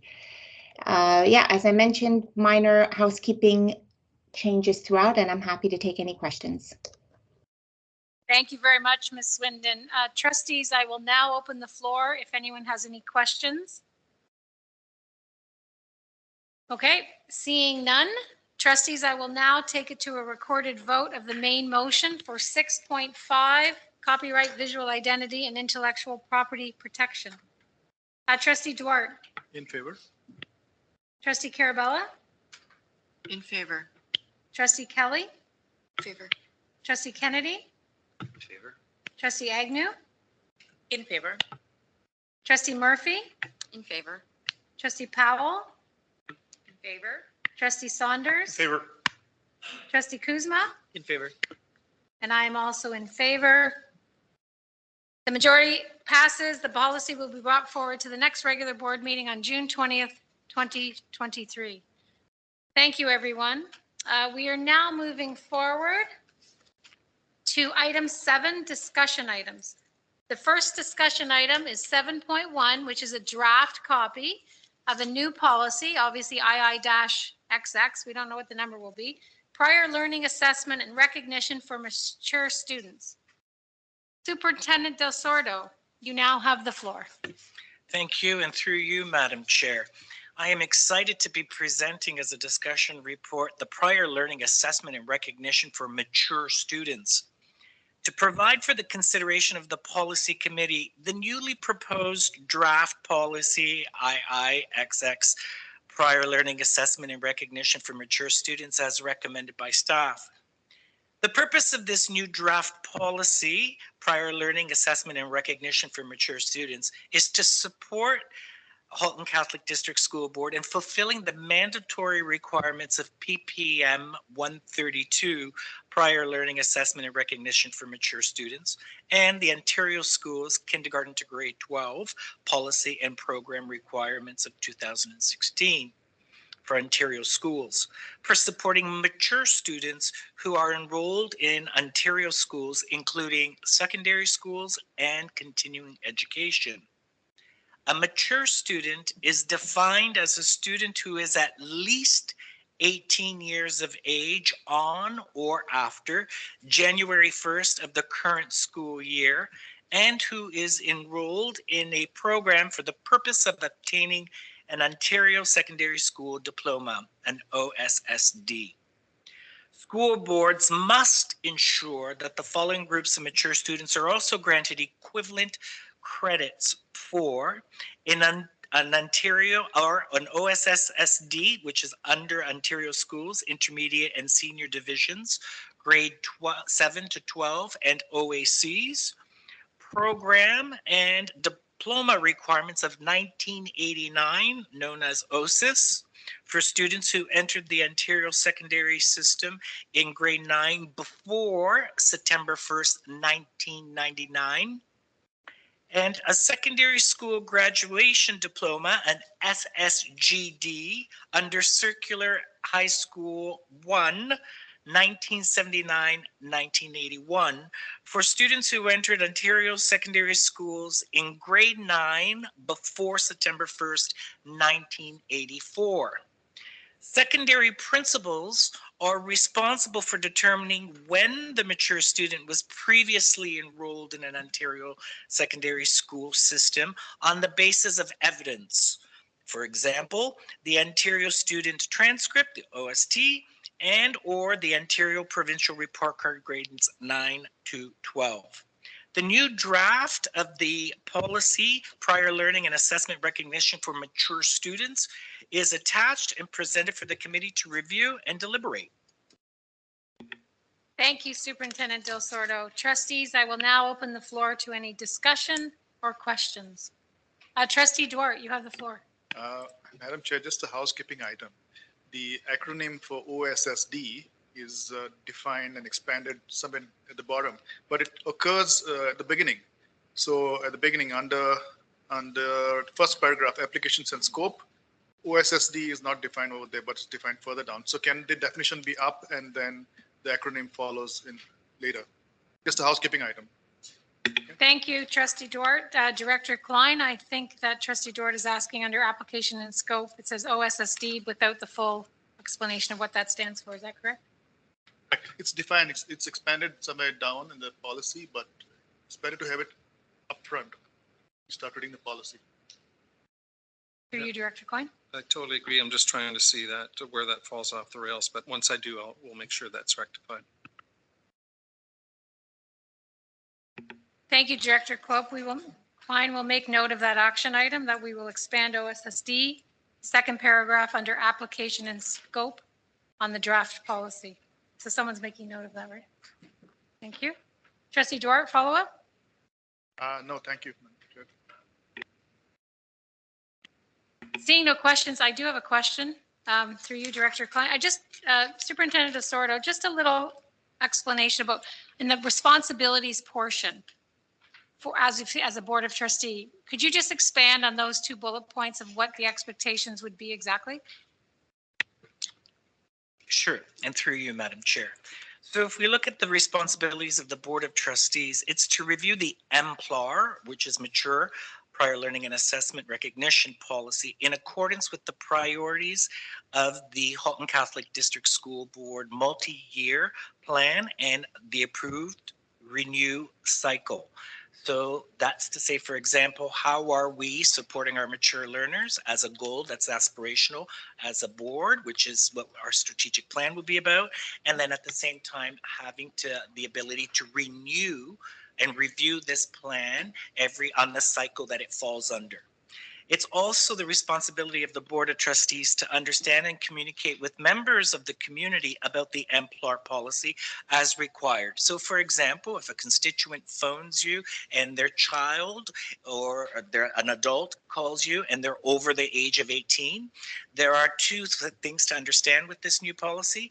One is if they're in a regular day school and they are 18 years old and short credits to graduate because of something that happened in their life, they can work with their guidance department and they can work with the principal to look at what they can challenge for credit or what they can have as equivalents for credits.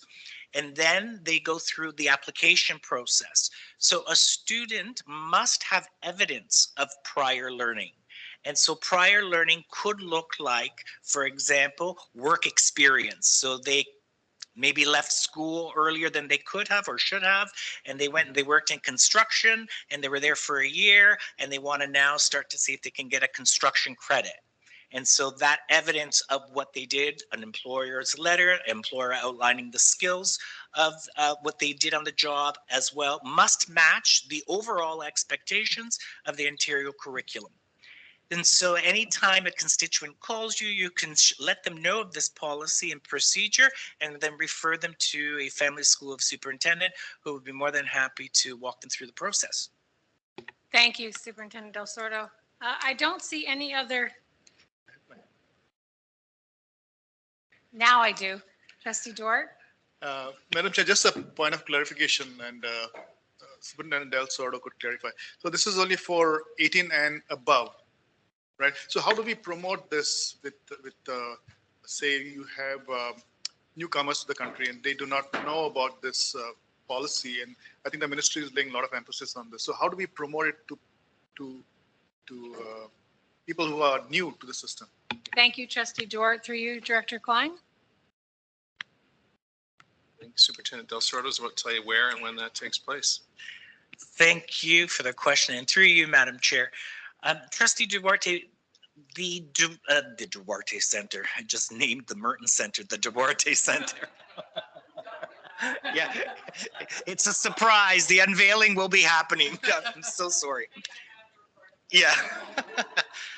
The Thomas Merton Center has been supporting mature students through this process. That's why, but the part of the policy that's new is the day student who is now in secondary school and still in school. So that's the new component of it. So the Merton Center has always been set up. And in fact, when we started looking at the policy and in servicing guidance counselors on what we can do, we created a flow chart with the feedback of every guidance department so that they fully understood how they can go about and support it. And it's the Thomas Merton Center that actually is the backbone and support of it. So they would walk them through it because they've been doing it for a number of years. And they will also provide assessments because students have to do assessments to show evidence as well in terms of their prior learning.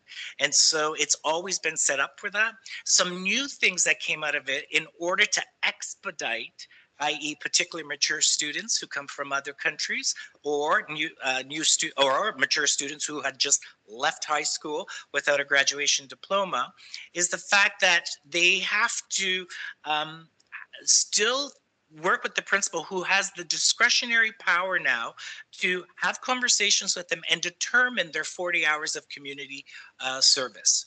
And so there are some new things that they have removed barriers in order for adults to get into a pathway. And a pathway could be, for example, an apprenticeship. So they're going into an apprenticeship and they need to have a diploma in order to get there.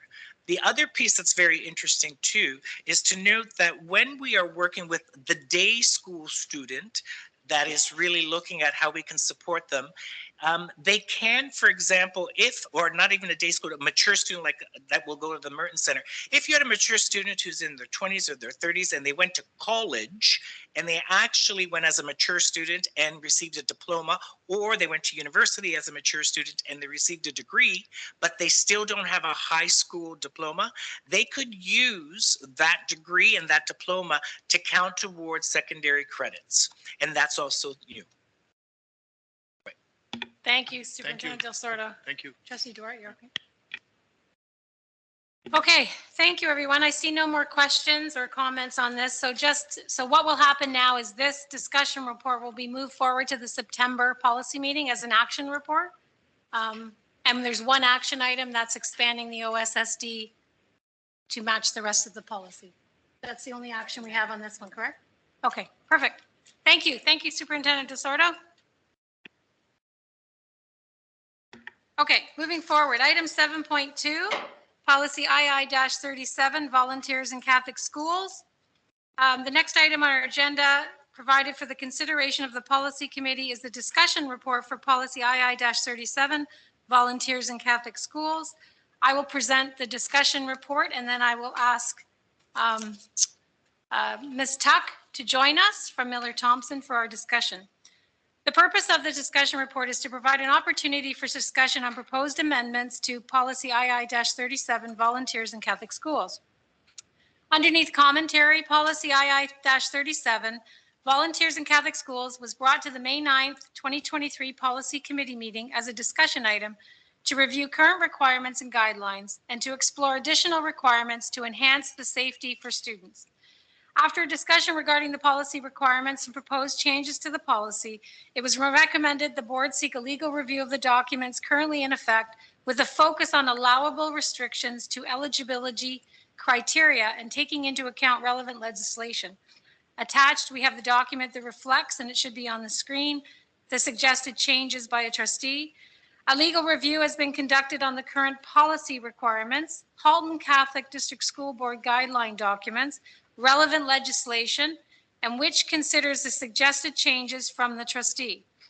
Based upon the legal opinion, staff recommends that the current policy II-37, volunteers in Catholic schools, which was reviewed in March 2022, remain as is until the next policy review cycle.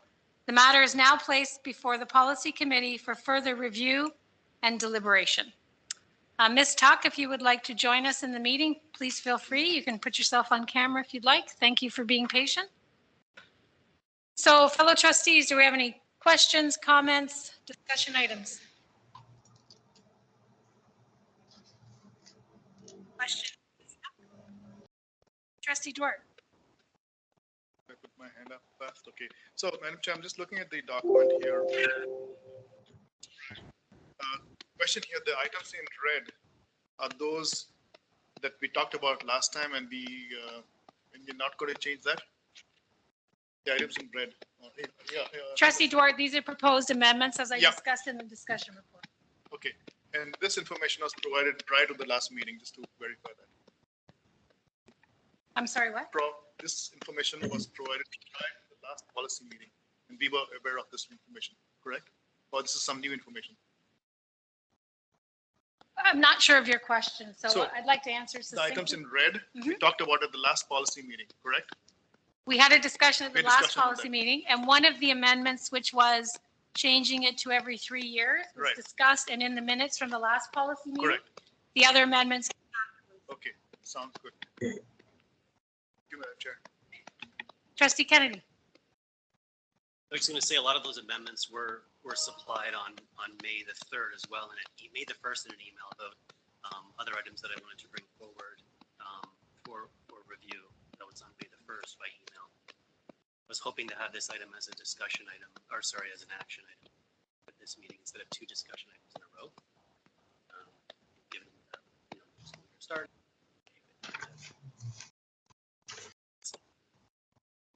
Decision. Thank you, Trustee Kennedy. Will and we have a chance to speak after? Well, we're really here to discuss, as a discussion report to discuss. So if there's any questions on the legal opinion that was provided to everybody in this room, now is the time to ask Ms. Tuck, and she can clarify anything that you have questions on, help us to understand the legal opinion, but this has come to us from staff, the proposal of no changes at all to the current policy.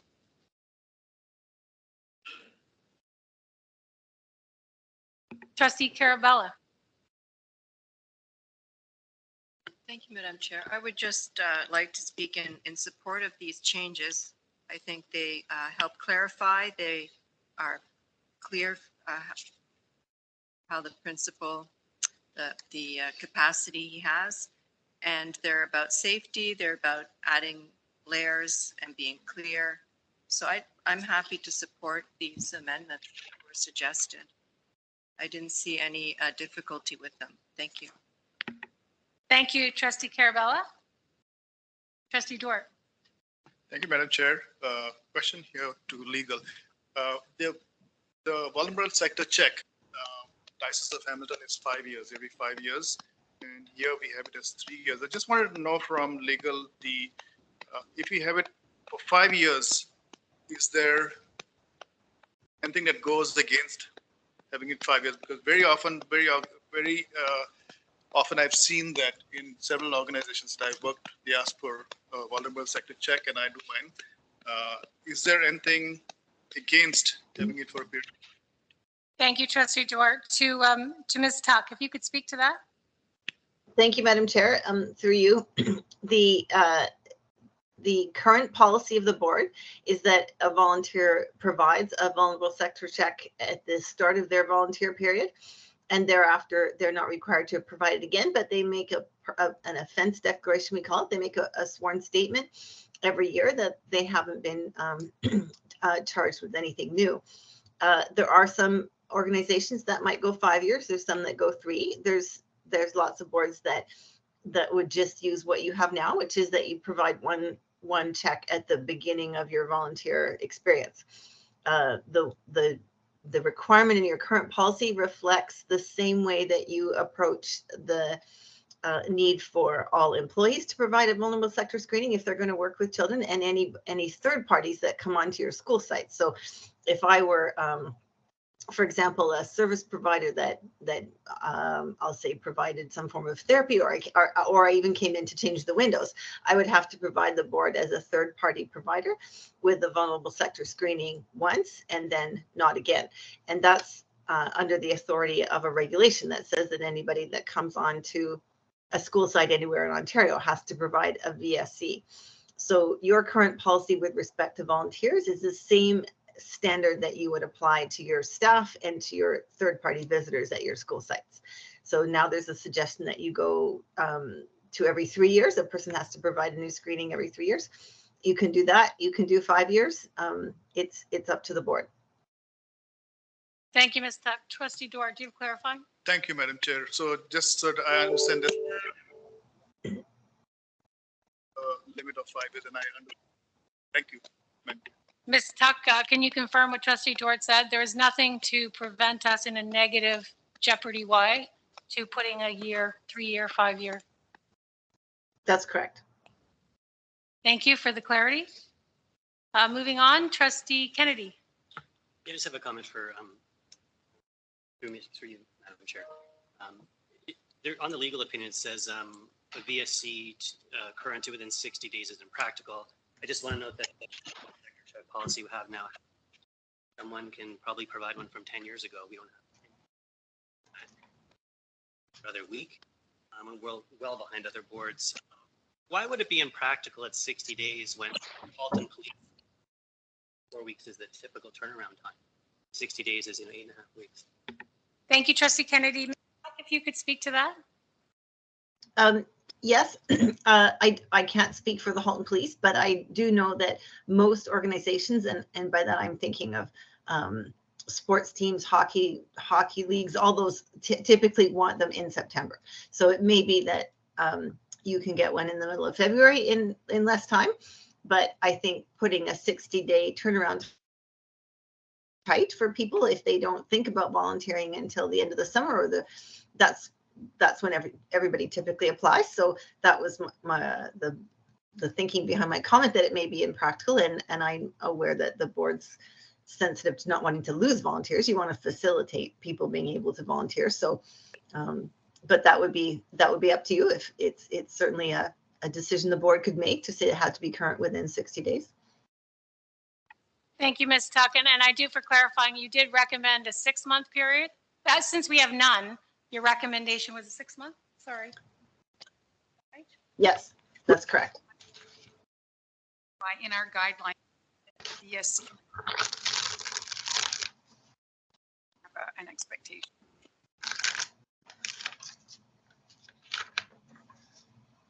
Trustee Kennedy?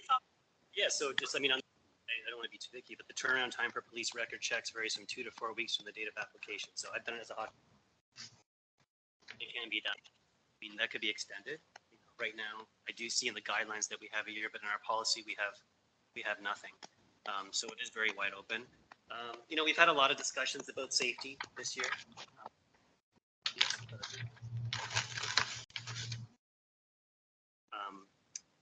Crime increasing in Halton.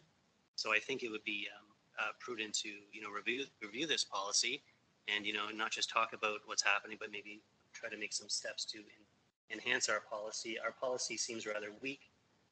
We're behind other school boards like York Catholic. York Catholic does require that you get a VSC check or a police check every 3 years. Ours doesn't require that at all. You can provide one 14 years and keep going with just an annual attestation. So I think we've got some things that we could, given, you know, we've had a lot of discussion about safety, to make some recommendations to enhance our policy and put the student safety at a forefront going forward. Thank you, Trustee Kennedy. And if someone would be patient with me, I just wanted to speak to a comment you made and doing my due diligence.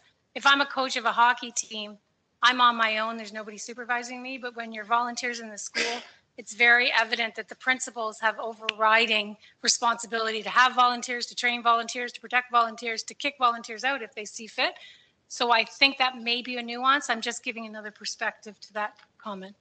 I would say no. I mean, as a hockey, I'm not currently a hockey coach, but one hockey coach is not allowed to be in the dressing room alone with children. There has to be more than one. There has to be a parent as well.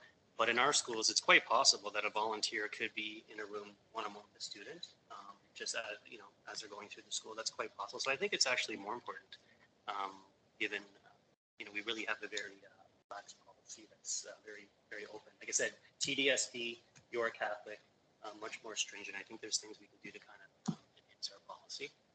I just have a question too, is wondering. Just 1 sec. Did you have 2 questions already? I want to be fair. I'll go back in line. Okay. Trustee Carabella. Thank you, Madam Chair. I'm just wondering, one of the documents that was used for the legal opinion was the Volunteers in Catholic Schools Administrator Guide. So is that something trustees can see? I've never seen that. It wasn't. Thank you, Trustee Carabella. Through Director Klein, but probably over to Superintendent Bakaich to speak to that. Yeah, I'll turn to Superintendent Bakaich regarding that document. Thank you, Trustee Carabella, and through you, Madam Chair. The Administrator's Guide is an internal document that's quite thorough and very comprehensive. We do have the parent guardian guideline that is posted on the board website, and the information from the guideline is embedded in the website page.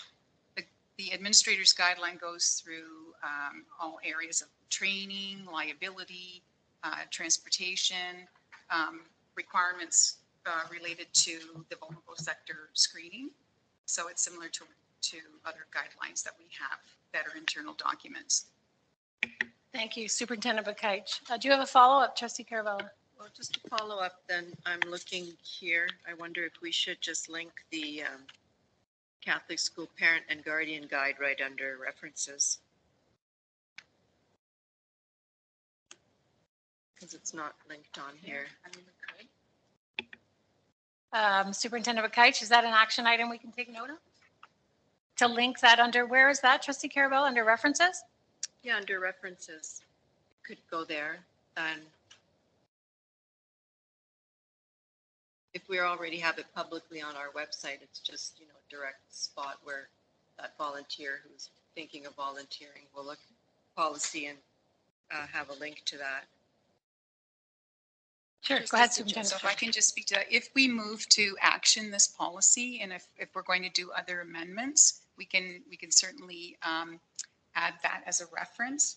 And it's very visible on the website, and it's a document that the principals in their training provide for parents and guardians. But if we do move forward with an amendment, we could add that. Trustee Carabella. Thank you, Superintendent Bakaich. Trustee Carabella, do you have a follow-up? No, thank you. Could I ask, Trustee Kennedy, go ahead. I just wondering, why can't we add that document now, given it exists and it's been in existence for many years? Add it, we can move it forward and they can bring it to the next policy in September. We have other items that we're referencing.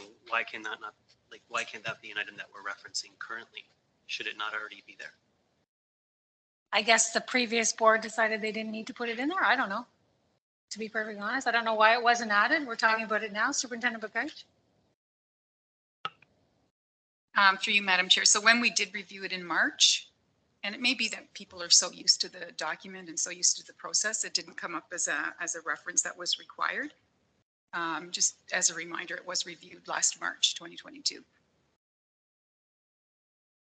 Oh, so just to summarize, we'll put it down as an action item moving forward.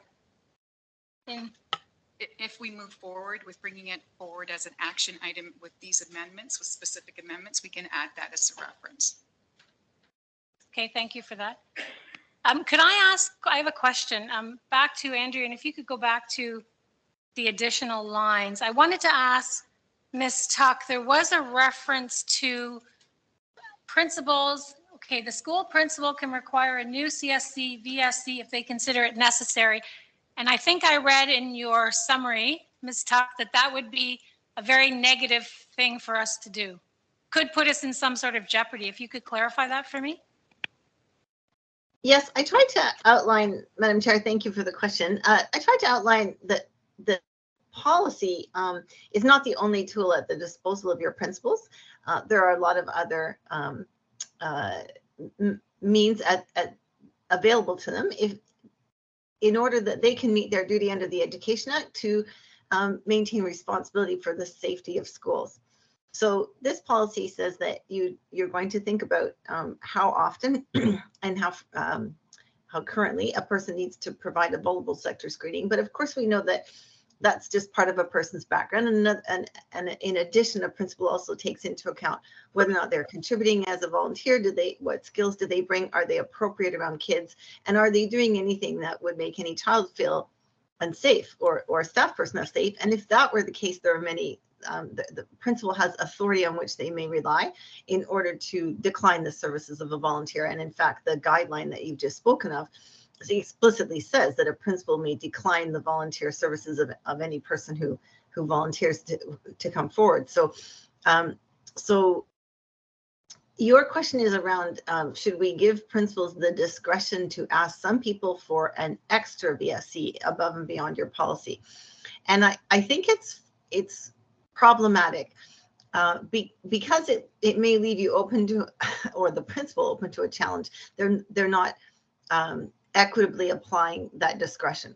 So it may be the case that a principal is aware of something that would lead them to say they need a more current VSC. There would be nothing in this policy that would prevent them from saying to a person, because it's voluntary anyway. The volunteer has to agree and consent to the VSC. So a principal, even without any change to this policy at all, I would say that it's within a principal's purview.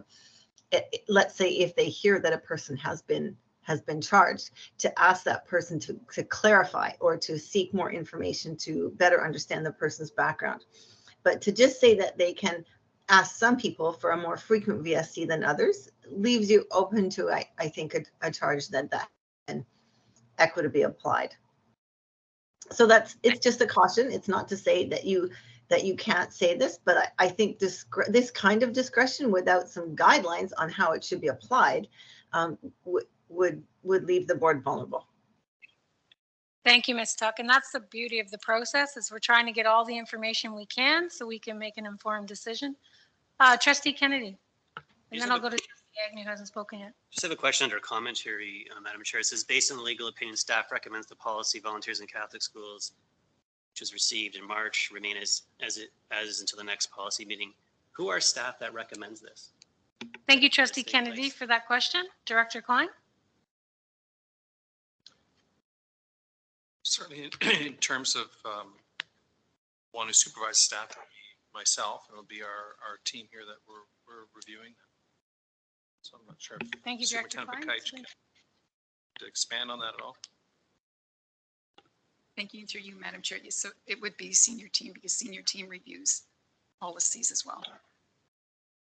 Thank you, Superintendent Bakaich. Trustee Agnew.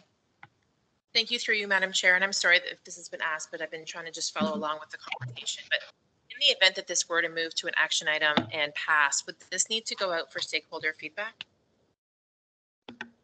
Thank you, Trustee Agnew. It would be the will of the board, but it would have to go out to our stakeholders. If there's a revision to the policy that changes the policy, it would have to go to stakeholder feedback as well. Correct. That is the process.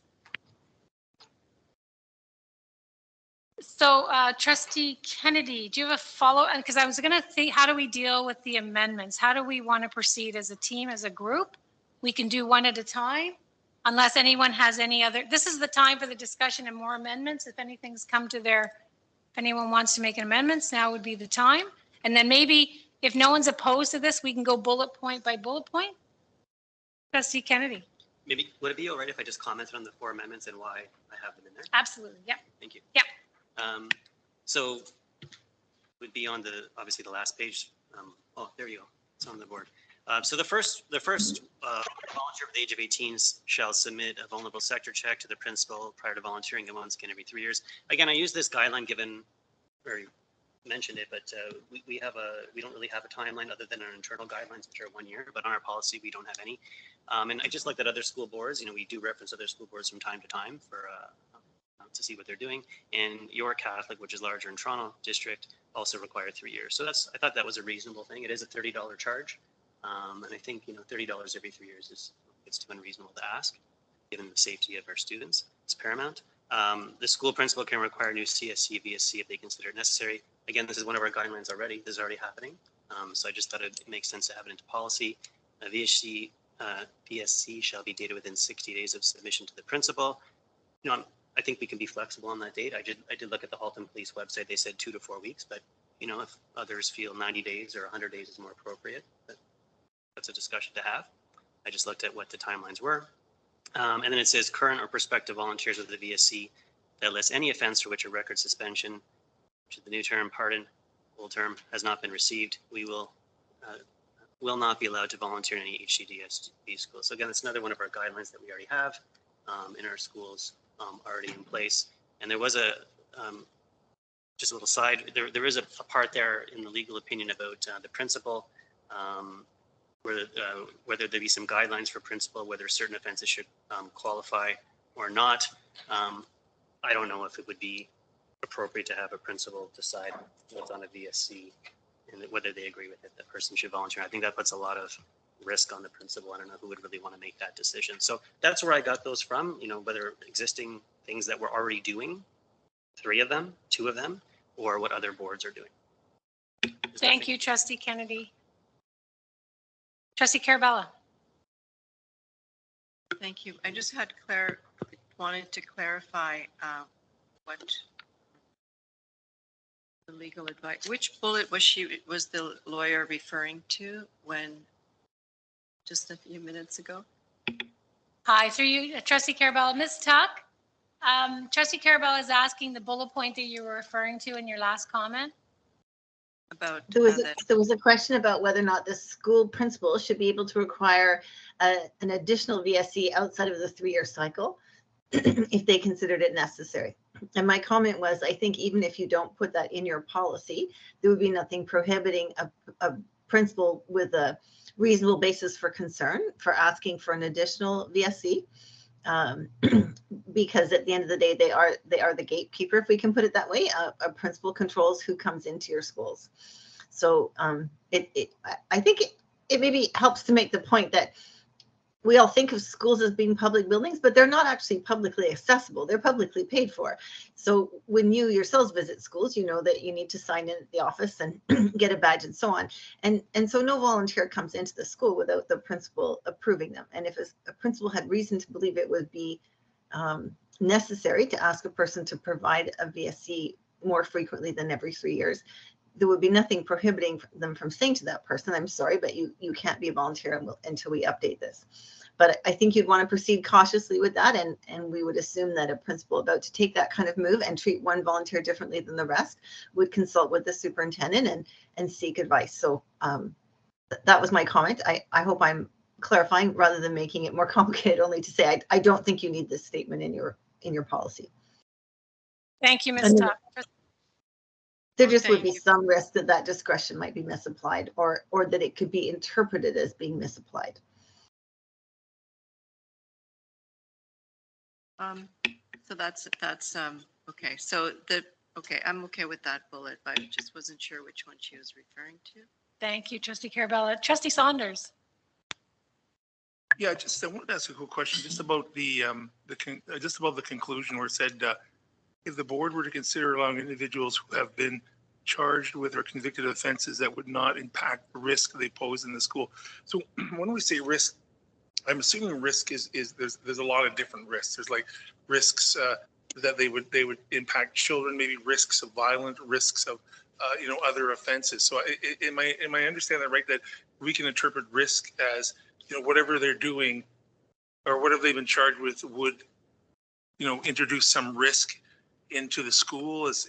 If I've said that clearly enough, is that sort of what this speaks to? Trustee Saunders, could I just clarify the conclusion of what exactly? The legal opinion. Sorry. Okay, so thank you. I wasn't sure which conclusion you were Oh, speaking sorry, to. just, yeah, it's a That's okay. legal thing. It just says do not impact the risk they pose in the school. So I'm thinking, what risks is it? There must be multiple different risks. Like if a person is charged with a different crime, perhaps that's a different risk that they would bring into the school. Thank you for the question, Trustee Saunders. So Ms. Tuck, if you could speak to that conclusion on the legal opinion and maybe clarify a little better or elaborate. Yes, thank you. I think with the vulnerable sector screening, you get a great deal of information, as you can see from the chart that's attached as an appendix to the opinion. And so the question for the board would be whether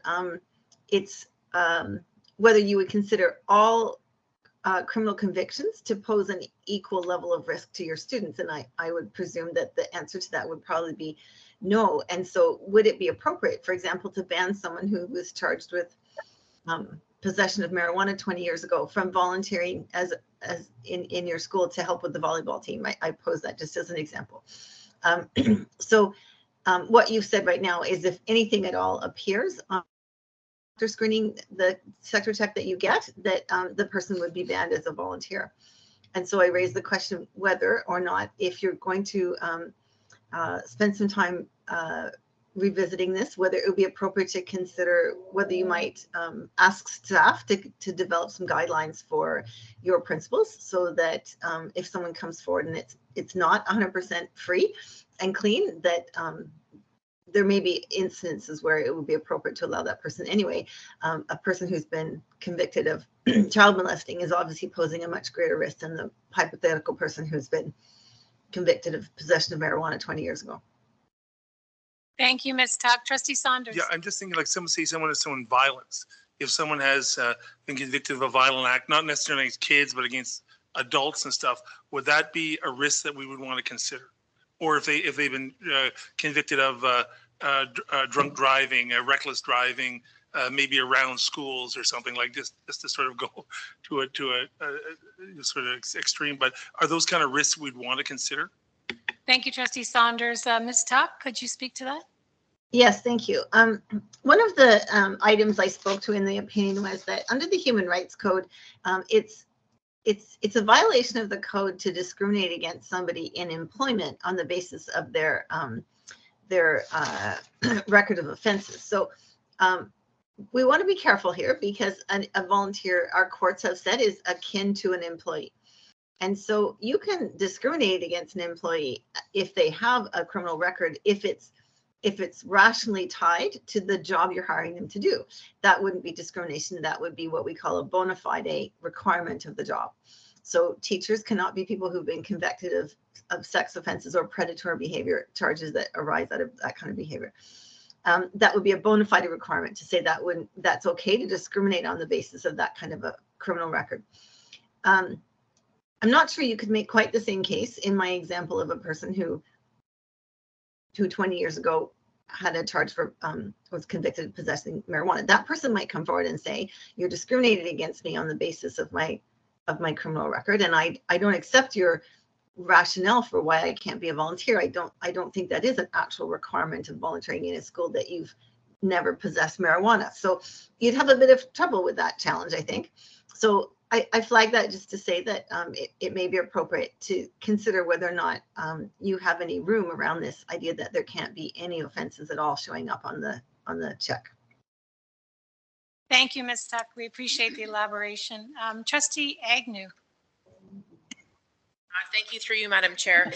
So thank you for the clarification, because that's what I was thinking was, when I look at this, over the age of 18, there may be individuals in our communities who at the age of 19 had a DUI or had, a bar fight, if I can just use that example. And, they're now in their 40s and, they're raising children and they'd like to volunteer in our system. And I think we have to be cognizant of, yes, there is absolutely criminal acts that are going to be, those types of acts that people have been convicted for are going to be unsafe around our kids. But I can't reconcile the idea that we would discriminate against somebody who may have had, again, a criminal conviction on something like a drinking and driving incident 30 years ago.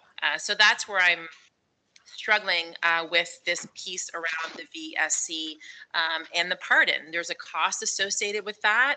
Are we going to ask for everything to be pardoned? The examples that I've just given. So I think that needs to be considered in more detail. I don't know that I could support a statement as blanketed as that. Thank you, Trustee Agnew. I see Trustee Kennedy, Trustee Carabella, and Trustee Saunders. Are these new comments or questions? Yes. Okay, 2 yeses and 1 no. So Trustee Carabella or Trustee Kennedy, you're first. Thank you, Madam. Just to Ms. Tuck, in your example, would a marijuana charge, would that be a summary conviction? Thank you, Trustee Kennedy. In normal circumstances, or something as minor as that? Ms. Tuck?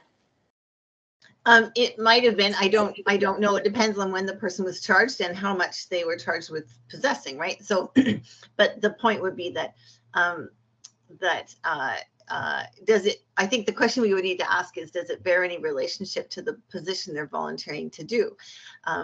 There was a question raised a minute ago about someone with a DUI. Well, that's not necessary. It would be a rational connection to that conviction to say you don't want that person as a volunteer driver. But if that person wants to come in and be a volunteer reader, would there be anything about a 20-year-old DUI that would be rationally connected to why you'd think they would be unsafe to be in a classroom, for example, when they're nowhere near a vehicle? If someone's convicted of shoplifting years ago, you don't necessarily want them in charge of funds at the school. But again, it doesn't mean that they couldn't help out with the sports team or something. So what you've got now is a blanket statement. So as Trustee Kennedy said, you're bringing into the policy what your guidelines already state, which is that the VSC has to be completely clean. I think I'm just raising the possibility that could be subject to a challenge. I don't think it's something you have to worry about imminently or tonight, but going forward in the future, as you think about where you want the direction you want your policy to go in and your guidelines as well, it may be appropriate to think about creating a guideline for principals that suggests that if something does appear on the VSC, that it needs to be, in my view, rationally connected or a bona fide requirement to the position the volunteer is being considered for before you necessarily state that they're ineligible. Thank you, Ms. Tuck. Trustee Kennedy, follow up? Yeah, I mean, just looking at the chart, I mean, well, first of all, I think it's not necessarily always the crime that's committed. It's also the example we set for kids. And if children know that there was a crime, and maybe even if it was a few years ago, what kind of example are they seeing? And second of all, absolute discharges do not show up on a VSC according to your chart. Conditional discharges come off after 3 years, and summary convictions come off after 5 years. So in some of those examples we're using, they seem kind of minor. And it seems to me like a lot of those would probably fall under one of those 3 categories, especially if it's a first-time offense. So, someone that did do something 20 years ago, highly likely it's not even on here anyway, because it's an absolute conditional or it's a summary conviction. It's been 5 years. So, the policy can't cover every particular example, but it doesn't necessarily mean it has to. It's going to be a bad policy. Thank you, Trustee Kennedy. Trustee Carabella. Thank you, Madam Chair. I understand that to be a volunteer is a privilege. It's not a right. So am I correct in that? I was a volunteer and I found it to be a privilege, yes.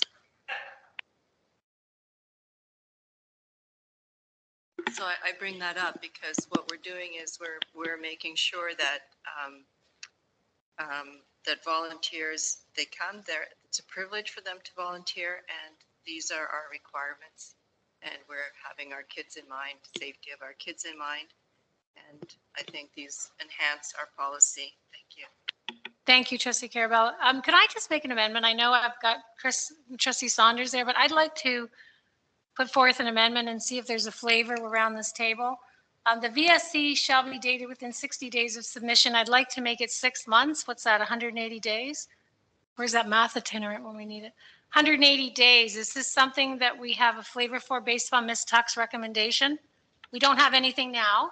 I think 60 days is a little short. I'm looking for 6 months, which is 180 days. Anyone opposed to that? I would say, Madam Chair, the police, like I said, the website of Halton, which is where everybody would be going, or the police station, does say it takes 2 to 4 weeks. So, I mean, 6 months is just a guideline based on a policy that doesn't apply to us. Just, I think Ms. Tuck said it's just a guideline, but wouldn't really apply. Ontario Regulation 52101, in our opinion, that regulation does not apply to volunteers, as they are neither employees or service providers. However, it can be relied upon as guidance. So why not 90 days if we're going to go a little bit more, given it only takes 2 to 4 weeks anyway? So I'll speak to that, and I guess your answer to that would be no. But it would be, to me, 6 months expires, has to be within the last 6 months, the VSC. I just think it makes sense. We have nothing now. It adds a layer to it, and it doesn't make it at 60 days. I'm trying to find a middle where we're not going to hurt our volunteers in the schools, but keep us safe at the same time. So that's my suggestion. Trustee Dort. Madam Chair, yes, I think that's a recommendation from legal, 6 months. I know this is a policy. It's not something, it's a high level. There has to be some allowance for variation, different times of the year, different demands at the police. So I think 6 months, we can start with that. If you think we need to tighten it in future, then we can do that. But I agree with you, 6 months. Thank you, Trustee Dort. Trustee Kennedy, Trustee Carabella, Trustee Saunders, Trustee Agnew, Trustee Kuzma. Trustee Kuzma has not spoken at all. Trustee Kuzma. I just wanted to say that, well, yes, it was a legal, oh, thank you, Madam Chair. While it was a legal recommendation, adding more time to give the police the chance to give us the check and give the parents time to, or the volunteers time to give it to the school, it couldn't hurt. It gives more leeway in case, like Chair said, in case there is an issue with the police, or there is an issue with getting it, it gives it more leeway. So yes, while it is a recommendation, I think it's important to just give the best chance to have the best volunteers. Thank you, Trustee Kuzma. Trustee Kennedy. Yeah, I would disagree a little with that. I think it does provide, you say, more open and more risk. I mean, someone could have had a check from 5.5 months ago and be convicted of something 2.5 months later, use the same check.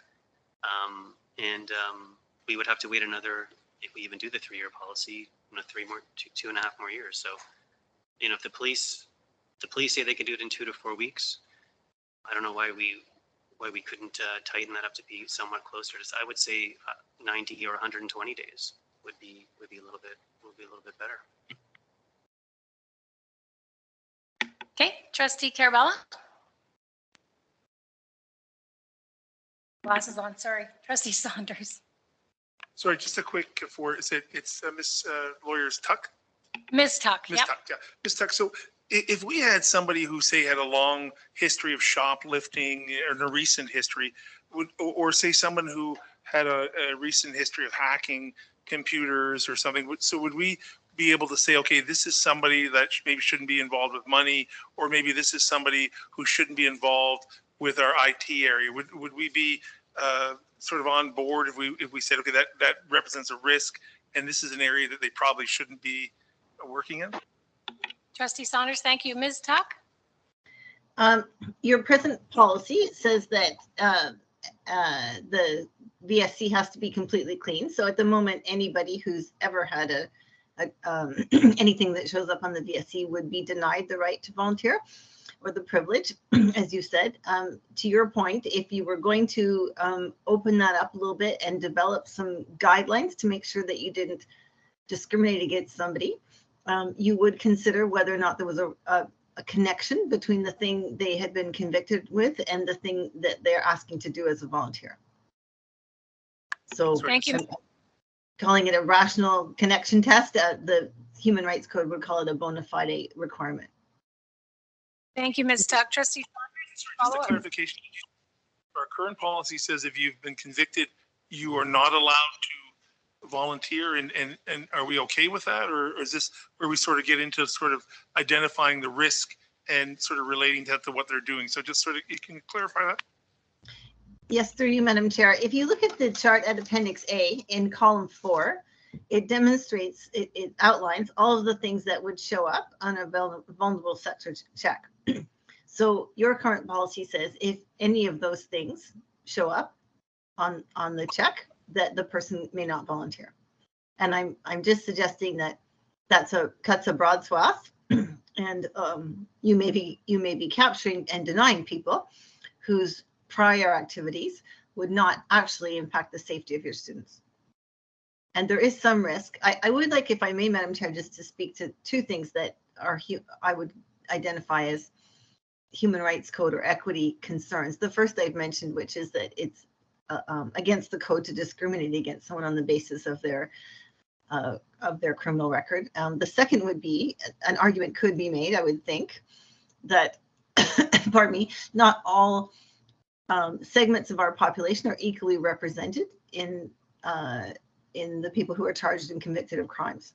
So somebody could suggest that the impact of your policy is unfair, even if on the face of it, it applies equally to everybody. Thank you, Ms. Tuck. Trustee Agnew.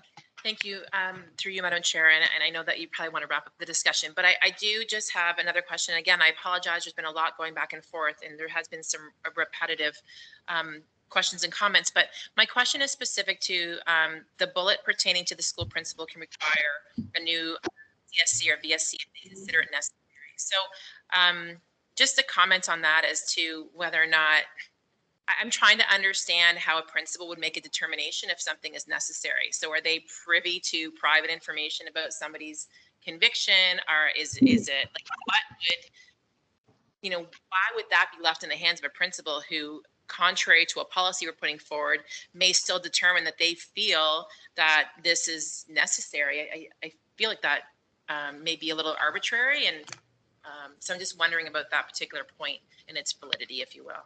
Thank you, Trustee Agnew. Trustee Kennedy? Well, I'm not an expert, but I would say if a principal has knowledge through the media that there's been a conviction and the one on record is 14 years old, why would they not want to ask for it? This is the safety of our students here. Okay. I actually, no respect. I actually wanted, sorry, I should have directed it to Ms. Tuck. Sorry, Trustee Kennedy. Thank you. Ms. Tuck, could you speak to the comment that Trustee Agnew made? Yes, I'd like to reiterate that I think even if you don't make this change to the policy, if the circumstances described by Trustee Kennedy occurred, I think your school principal could still ask for additional screening materials, because your current guidelines say that a principal is required to screen all volunteers. The vulnerable sectors check is just one element to that screening. At least I'm assuming that's the case. The principal would also be asking themselves, is this an appropriate person to put in a classroom or to have around kids? Is their conduct suitable? And I think we could probably expand that list considerably if we think of all of the things that principals look for in volunteers. And your guidelines furthermore say that the principal is responsible for training the volunteers, for providing oversight of their activities, for following up and providing the volunteer with feedback, getting feedback from the volunteer. There's a lengthy list of things, if you look in the administrator's guideline, of expectations that you've placed on principals when it comes to their responsibility for volunteers.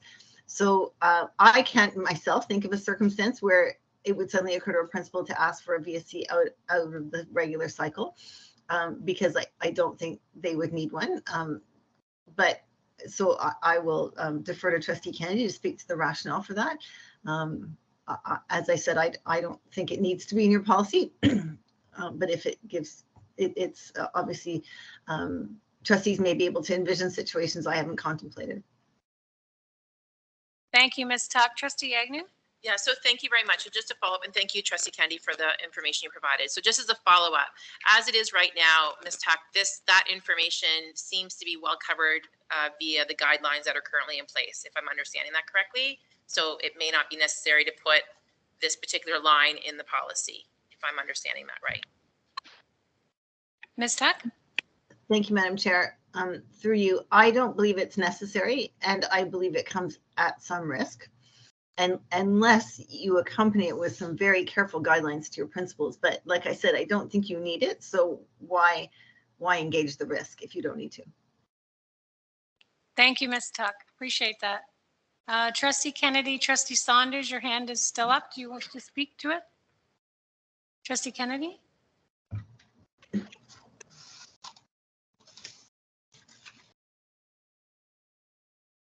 Okay, Trustee Kennedy, your hand up, and then we should discuss what next steps will be. Okay, everyone's hands are down. Okay.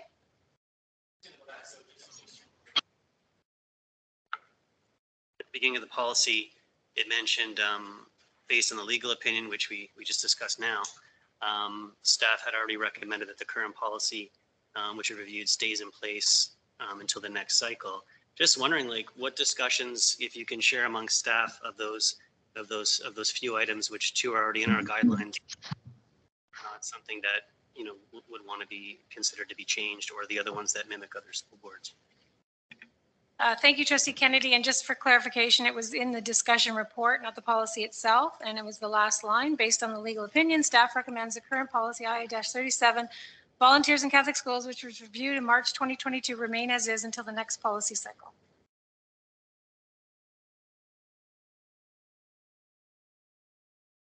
So Trustee Kennedy, you're looking for some details on why they didn't want to change it? Or? Just wondering, I mean, two of these things we're already doing apparently. And so we're just trying to bring it forward. And other ones other boards are doing, and we've had so many discussions about safety. Just wondering why the rationale not to consider something about safety, given, like I said, we don't have an actual timeline at all. Any vulnerable sec from many years ago can be used. Just doesn't seem really that appropriate to have such an old screening if someone had one from many years to use that. So Trustee Kennedy, to get this information will help you move forward with the amendments, or is it just curiosity? Because we can move forward, we can put down action items if we require as a board that can be moved on to and then brought at the action. Sure, let's item. do that. Yeah.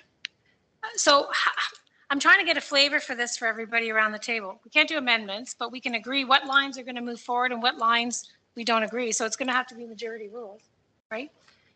So let's start with line number 2, if everyone will indulge me. The school principal can require a new CSC, VSC if they consider it necessary. I'm going to go for votes on the bullet points. I think that's the best way that I can keep track, unless, does anyone oppose me doing it that way? Are we okay? Okay, thank you. So we're gonna majority on whether this line moves forward as an action item with our staff to bring to the policy meeting in September. Does that make sense? Okay, Trustee Agnew. No, I don't think So you're opposed to that amendment. Trustee Duarte. I think it's problematic, so no. Opposed. Trustee Carabella. I'd like to see it there. Thank you. In favor. Trustee Kelly. Opposed. Opposed. Trustee Kennedy. Favor. Trustee Murphy. In favor. Trustee Powell. Opposed. Trustee Saunders. In favor. Trustee Kuzma. Opposed.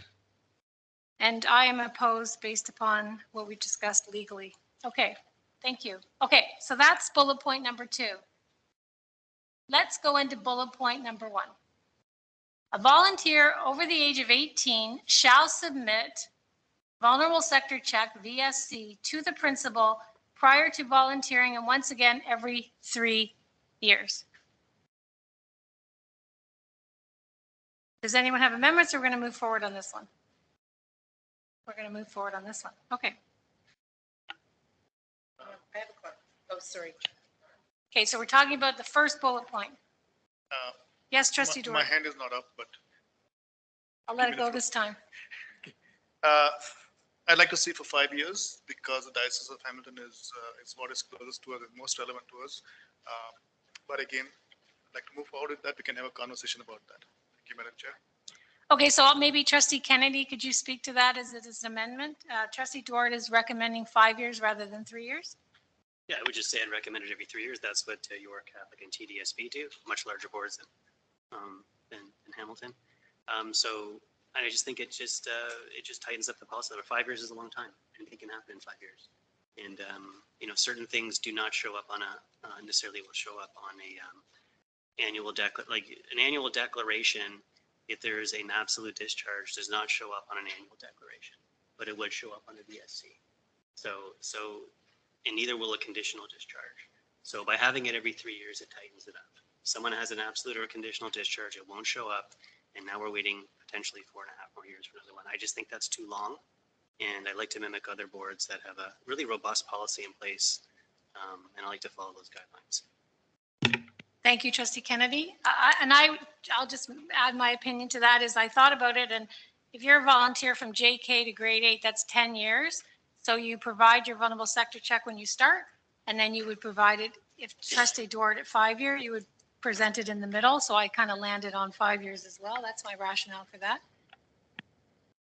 Trustee Dort?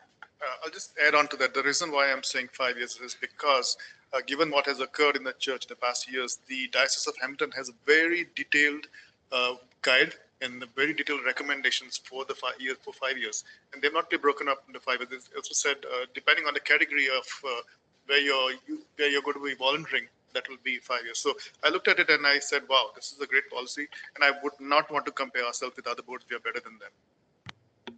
Thank you, Trustee Dort. Any other comments? We're now going to go through bullet point number 1, and on the table is changing it from 3 years to 5 years. Okay, so 3 to 5 years is the proposed. Trustee Agnew? I would be in support of 5 years. In favor. Trustee Dort? I'm in favor. Trustee Carabella? Opposed. Trustee Kelly? In favor. Trustee Kennedy? Opposed. Trustee Murphy? I would just like to say my rationale for why I'm saying opposed. I actually think 3 years is a little long, but so I definitely am not in favor of 5. So I'm opposed. So opposed. Thank you, Trustee Murphy. Trustee Powell? I am opposed. Trustee Saunders? I'm in favor. Yeah, sorry. We If got anyone backwards. doesn't mind, I feel bad because I think we're a little backwards. Yeah, we got backwards there, We're sorry. voting on having it 5 years, not 3 years. Oh, okay, no, I'm opposed to that. Okay, so does anyone mind if I just go back? I'm going to go back. We're going to erase what just happened, but we're voting on moving it from 3 to 5 years. Is that okay? Is everyone okay? Trustee Kennedy? Yeah, I'm going to take it again. Okay, so we're voting on moving it 3 years to 5 years. Trustee Agnew? In favor. Trustee Dwyer? In favor. Trustee Carabella? Opposed. Trustee Kelly? In favor. Trustee Kennedy? Opposed. Trustee Murphy? Opposed. Trustee Powell? Trustee Saunders? Opposed. Trustee Kuzma? In favor. And I am in favor. 1, 2, 3, 4. 1, 2, 3, 4, 5. So the motion to change it to 5 years fails. We're going back to the 3 year. Okay? So now we're still on bullet point number 1. I just want to make sure as a committee that we want to move this forward. 3 year. Okay, so now we're voting to keep this line in here. VSC to the principal prior to volunteering and once again every 3 years. Okay, everyone know what we're voting? Yes? Okay. I'm going to go backwards now. Trustee Saunders. We're going to vote on what's in there in red that says VSC to the principal prior to volunteering and once again every 3 years. No, we voted for 5 years. That was a suggested change to 5 years. That was voted down. So now we're voting on the 3 year that's in the amendment right now. In favor.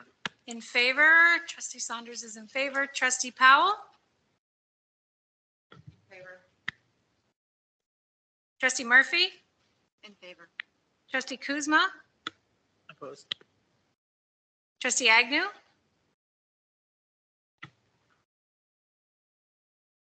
Okay, moment. Trustee Dwyer. I need another moment. Oh, for goodness sake, someone needs to vote. Trustee Carabella. Favor. Thank you, Trustee Carabella. Trustee Kelly. All abstain. Abstain. Okay. Trustee Kennedy. In favor. Trustee Dwyer. In favor. Trustee Agnew.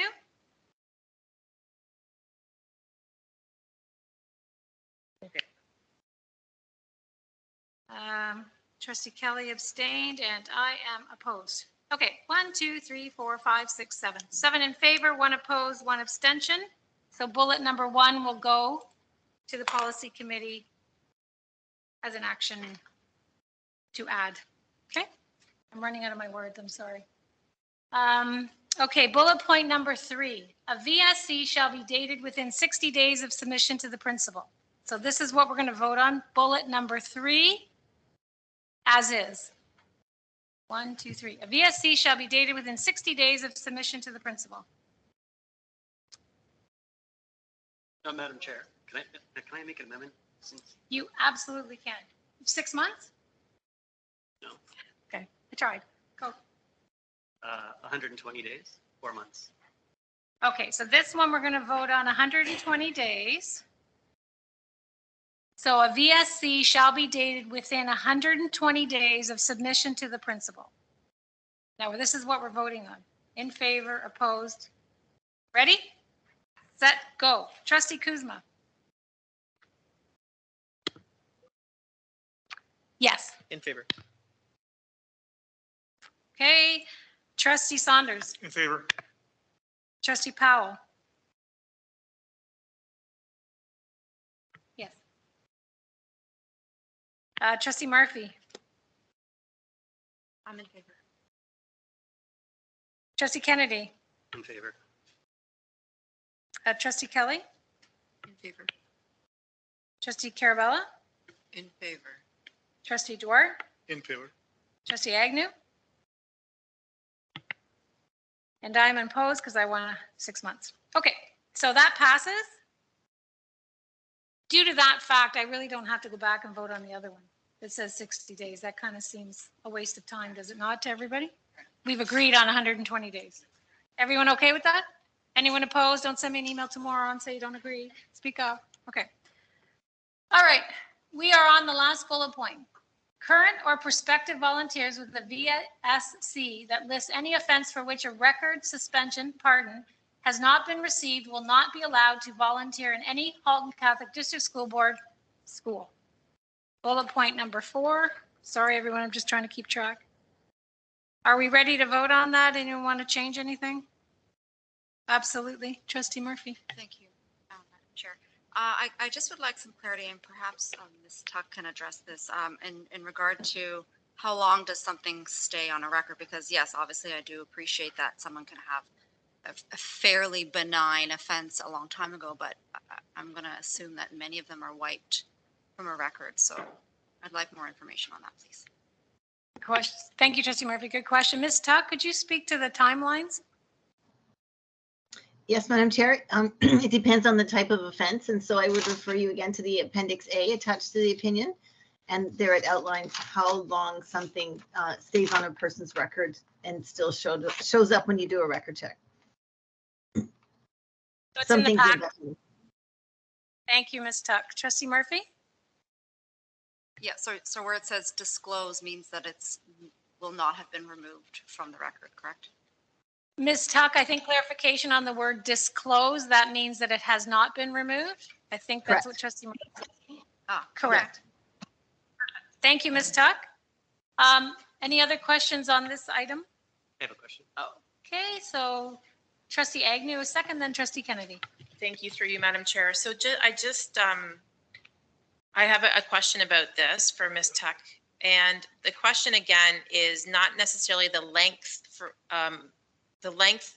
of time in which this conviction may have occurred, but again, rather back to the type of conviction. So if, again, I'm looking at something where someone 2 years ago has had, I'm going to use DUI, it's the easiest one to use.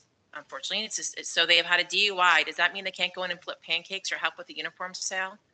So that's where I'm struggling a little bit. I feel like that line is blurred. So recognizing it may not have been 20 years ago, it may have been 2 years ago.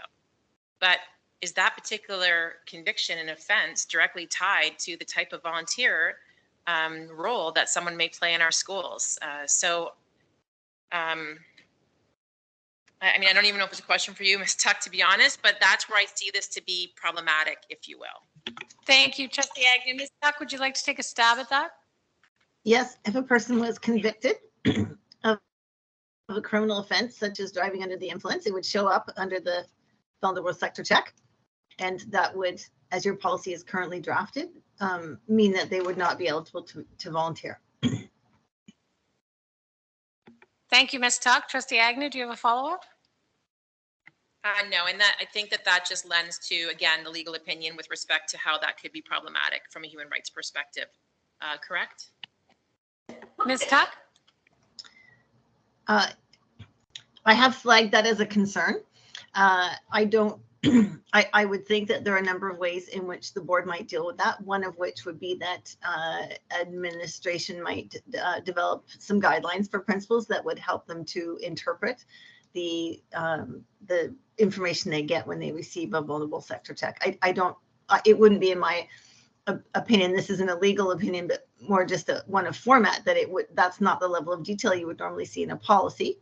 But it is the level of detail you might see in a guideline or a procedure. Thank you, Ms. Tuck. Thank you, Trustee Agnew. Moving on, I've got Trustee Murphy, Trustee Kennedy, Trustee Carabella. Okay, I now have Trustee Kennedy. Actually, similar question that Trustee Agnew asked is if we don't have this in the policy, then it leads us to have something else in the procedure that actually highlights certain offenses to say which ones are okay and which ones aren't. If we don't have anything, that leaves it up essentially, I guess, to the principal or in the guidelines or something for the, because right now that's what it says in the guidelines. That's what principals see. Someone gives them a check. That exact thing. Okay, thank you, Trustee Kennedy. So I don't think we need Ms. Tuck. Superintendent Bakaich, it's in the guidelines, right? Sorry, through you, Director Klein. Oops.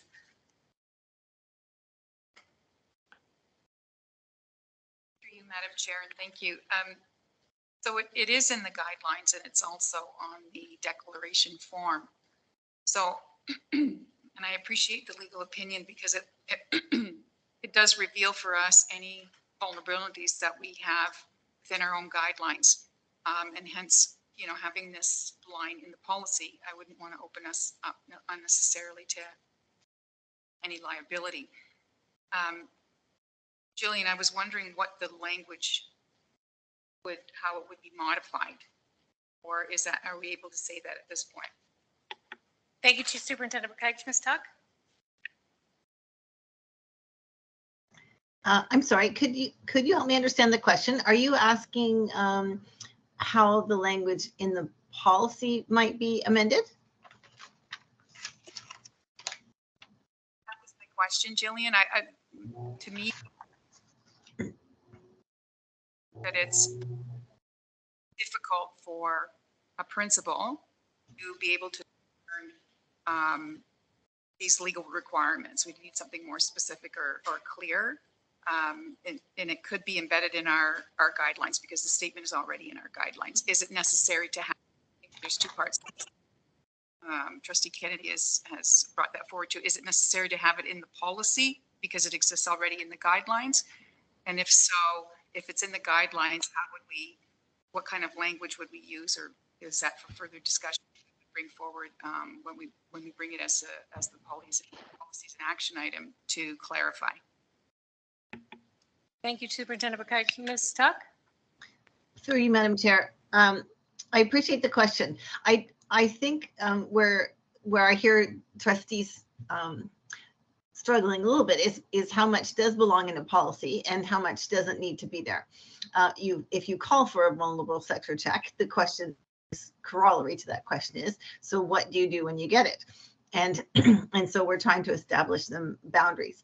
I think those boundaries could be established as they are now in your, they could live, let's say it that way, they could live in your guideline or a procedure. And in that case, we could expand upon the statement and allow for a little latitude, and then provide some direction as to what kinds of things we would consider to be bona fide requirements with respect to what you get with the information that comes back from the check. So if I've answered your question, I've tried to. I think it doesn't need to be in the policy. It could be in a procedure or a guideline. And in that case, we would expand upon the current language to give a bit more direction to principals. Thank you, Ms. Tuck. So Superintendent Bakaich, am I hearing that maybe action items would be take it back and put it in the guideline instead of having it in this policy? Is that what I'm hearing? For you, Madam Chair, it would either be the guideline or, as Jillian has suggested, putting it into a procedure. So the requirements in the associated parent guardian guideline and the admin guideline could be placed into a procedure so it's very clear, or it remains in the guideline. Either way, it would show up in both the parent guardian guideline and the guideline. One of the things I would suggest is that parents most often refer to guidelines as opposed to procedures. Although we love procedures, it's an easier read for them to refer to a guideline. Either one could be done. Thank you. Okay, so almost like, okay, we've got a vulnerable check, now what do we do? Answer that. Trustees, any comments to that? So I think one of the suggestions is take it out of the policy, but put it in the guideline, and you'd bring it back September. It comes back as an action item with that in the guideline with explanation, or prior to the meeting? That's correct. Starting in the guideline, just keep it. Or maybe get more clarification. They could work on making it a little more clear. Like, I've got a vulnerable sector check. Now what do I do to help guide the principals? Do I go to a superintendent? Do I not allow them because of this, right? I was just curious. I mean, with all the experience we have here with superintendents, like, has anyone ever seen a vulnerable sector check where someone applies to be a volunteer and actually hands one in that has something on it? I would assume that probably maybe has never happened. I don't know who would actually see something on the record and want to actually give that to the principal. So has that ever been an issue where we've had to interpret, what do we do here? Has that ever? Thank you, Trustee Kennedy. Director Klein? I do recall, I'm looking at Superintendent Donalfo. Has this occurred before? For you, Madam Chair, Director Klein, it has happened, okay? And what it has is with the driving under the influence. So the parent wants to volunteer for, I think it was the Halloween on, want to come into the school. Could they be a volunteer for that? They came to a superintendent, discussed it. The principal said, I think this parent could be here. We said, okay. Thank you, Superintendent Donalfo, for that real life situation. Okay, so Trustee Carabella, Trustee Kennedy, and Trustee Murphy, are we speaking about the last bullet point? You are, Trustee Carabella? Okay, Trustee Carabella. Trustee Kennedy, you're next in line. Yeah, just lastly, so we have spoken about liability on the side of if someone has something on their record and them not being allowed and that opening us up to something. But we really haven't spoken about the liability potentially if someone does have something on that check and there is a crime that is committed. It could have been a DUI 20 years ago. We'll just use that simple example, or many years ago. But that doesn't mean that's the only crime someone would ever commit. And that may be the only crime someone has ever committed. And what liability do we have if a parent comes to us and says, you had this vulnerable sector check, they had something on there, you let them volunteer in the school, and this is what happened. So there's two risks here on both sides. So I don't know how we negotiate that, but I want to see if that's something we haven't really talked about. Thank you, Trustee Kennedy. Trustee Murphy. Thank you, Madam Chair. I'm trying to understand. So my understanding of VSS, of vulnerable sector screening, is that if you don't pass, you don't pass. So my question then, I guess, is if you were applying for a teaching position with our board and something came up on your vulnerable sector screening, would we be doing the same negotiations? Or, like, in terms of, oh, should we allow them to work here or not? Like, I'm just trying to understand. Thank you. They don't clear a VSS. They don't clear a VSS. That's kind of how I see it. Perhaps I'm wrong.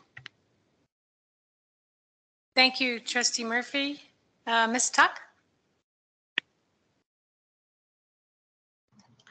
Thank you for the question. The regulation that we would refer to in that instance does not use the language that's being proposed in your policy. It just says that one must be provided. A vulnerable sector check must be provided at the point of application. And I do appreciate that, teachers probably have more interaction with students, but then certain volunteers may also have opportunities to be alone with students. It's not unreasonable to expect that they may be alone with students. So I don't see any problem in really tightening it up just for the safety of our students. Thank you, Trustee Murphy. I don't see any other hands up, so we kind of are at crossroads here, and we've had a really good, fulsome discussion about this policy. The last bullet point, what are we going to do? Are we going to vote on the line here? Are we going to leave it as an action item with Superintendent Bakaich and senior staff, Director Klein, to come back with how do they embed it in the guideline, or what changes do they make in the guideline? Anyone have any passion either way? Okay, so let's vote on Let's vote on having Superintendent Bakaich and Director Klein taking it back.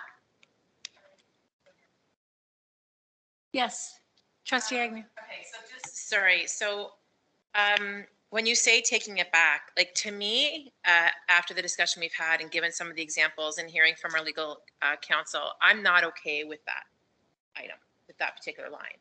So when we're talking about Superintendent Bakaich and Director taking it back, is that with this item in it, or is this line out of it and they're going to take a look at the guidelines and the procedures to address this particular issue because it has been brought up, but in the absence of actually having this particular wording in the policy? My impression, and Director Klein or Superintendent Bakaich, from that discussion that was held with Ms. Tuck, is that that line would be removed and then it would go into the procedure or the guidelines to how to deal with, I have a vulnerable sector check, now what do I do? Is that your understanding, Director Klein? Superintendent Bakaich? That's your understanding. But I think that we had to land the plane as a board here about whether or not that was the next step. If it is, then we can work with that. Okay, so having said that, is anyone opposed to that action item? That they will take, what will they do when a vulnerable sector check comes back and decide as a senior staff where it should go and why, and bring it forth at the September policy meeting?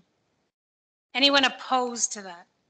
Sorry, just, so this stays in as it is, this red thing. And they're doing some work on it, or what are we doing here? So Trustee Saunders, what it would be is to remove this line. It would be removed from this amendment. Superintendent Bakaich and Director Klein would take it back as an action item to say, okay, the theme of this is to guide our principals and our superintendents what to do when a vulnerable sector check comes back. What are the next steps procedurally or in the guideline? So this line would be removed if we go with that action item. If we don't like that, then we will vote on the line here, I guess, is my second option. I think we should vote on the line. So you're opposed to having them? No. Okay. Yeah, just, can we vote on the line? And sure. If we don't vote on the line, we can bring it back to guidelines. Sure. I mean, anything less than what the guidelines say would just be less, so. Yes, I am your servant leader. We will do that. Okay, fourth bullet. Current or prospective volunteers with a VSC that lists any offense for which a record suspension pardon has not been received will not be allowed to volunteer in any Halton Catholic District School Board school. So we're going to vote on whether we want to keep this in to this amended policy. Ready? Trustee Kuzma. Just to say before I vote, I'm voting opposed because the legal opinion was to remove this, so I'm voting opposed to keeping it in. Thank you. Trustee Saunders? Agreed, keep it in. Trustee Powell? Opposed. Okay, Trustee Murphy? I'm in favor of keeping it. Trustee Kennedy? In favor. Trustee Kelly? Opposed. Trustee Carabella? In favor. Trustee Duarte? Opposed. Trustee Agnew? Opposed. I'm opposed to the same reasons Trustee Kuzma. 1, 2, 3, 4, 5. 5 opposed, 4 in favor. That fails. So that amendment will be removed from this policy. But having said that, can we still action to take that back and put it into a procedure, a guideline with senior staff and bring it back to us in September? Yep, Pretty please? got it. Okay, thank you. Okay, team. I think we've dealt with all of the amendments for this policy. This will come back to us in September as an action item with the amendments embedded and some extra information. That's it. Okay. Thank you, everybody. That was a really good discussion. Sorry, Trustee Madam Kennedy. Chair, I'm just wondering. Yes, sir. Maybe through Director Klein, is there anyone that would volunteer, because I can't use the word volunteer. Is there anyone at our school that does work without pay, not be applicable, not fall under the volunteer policy?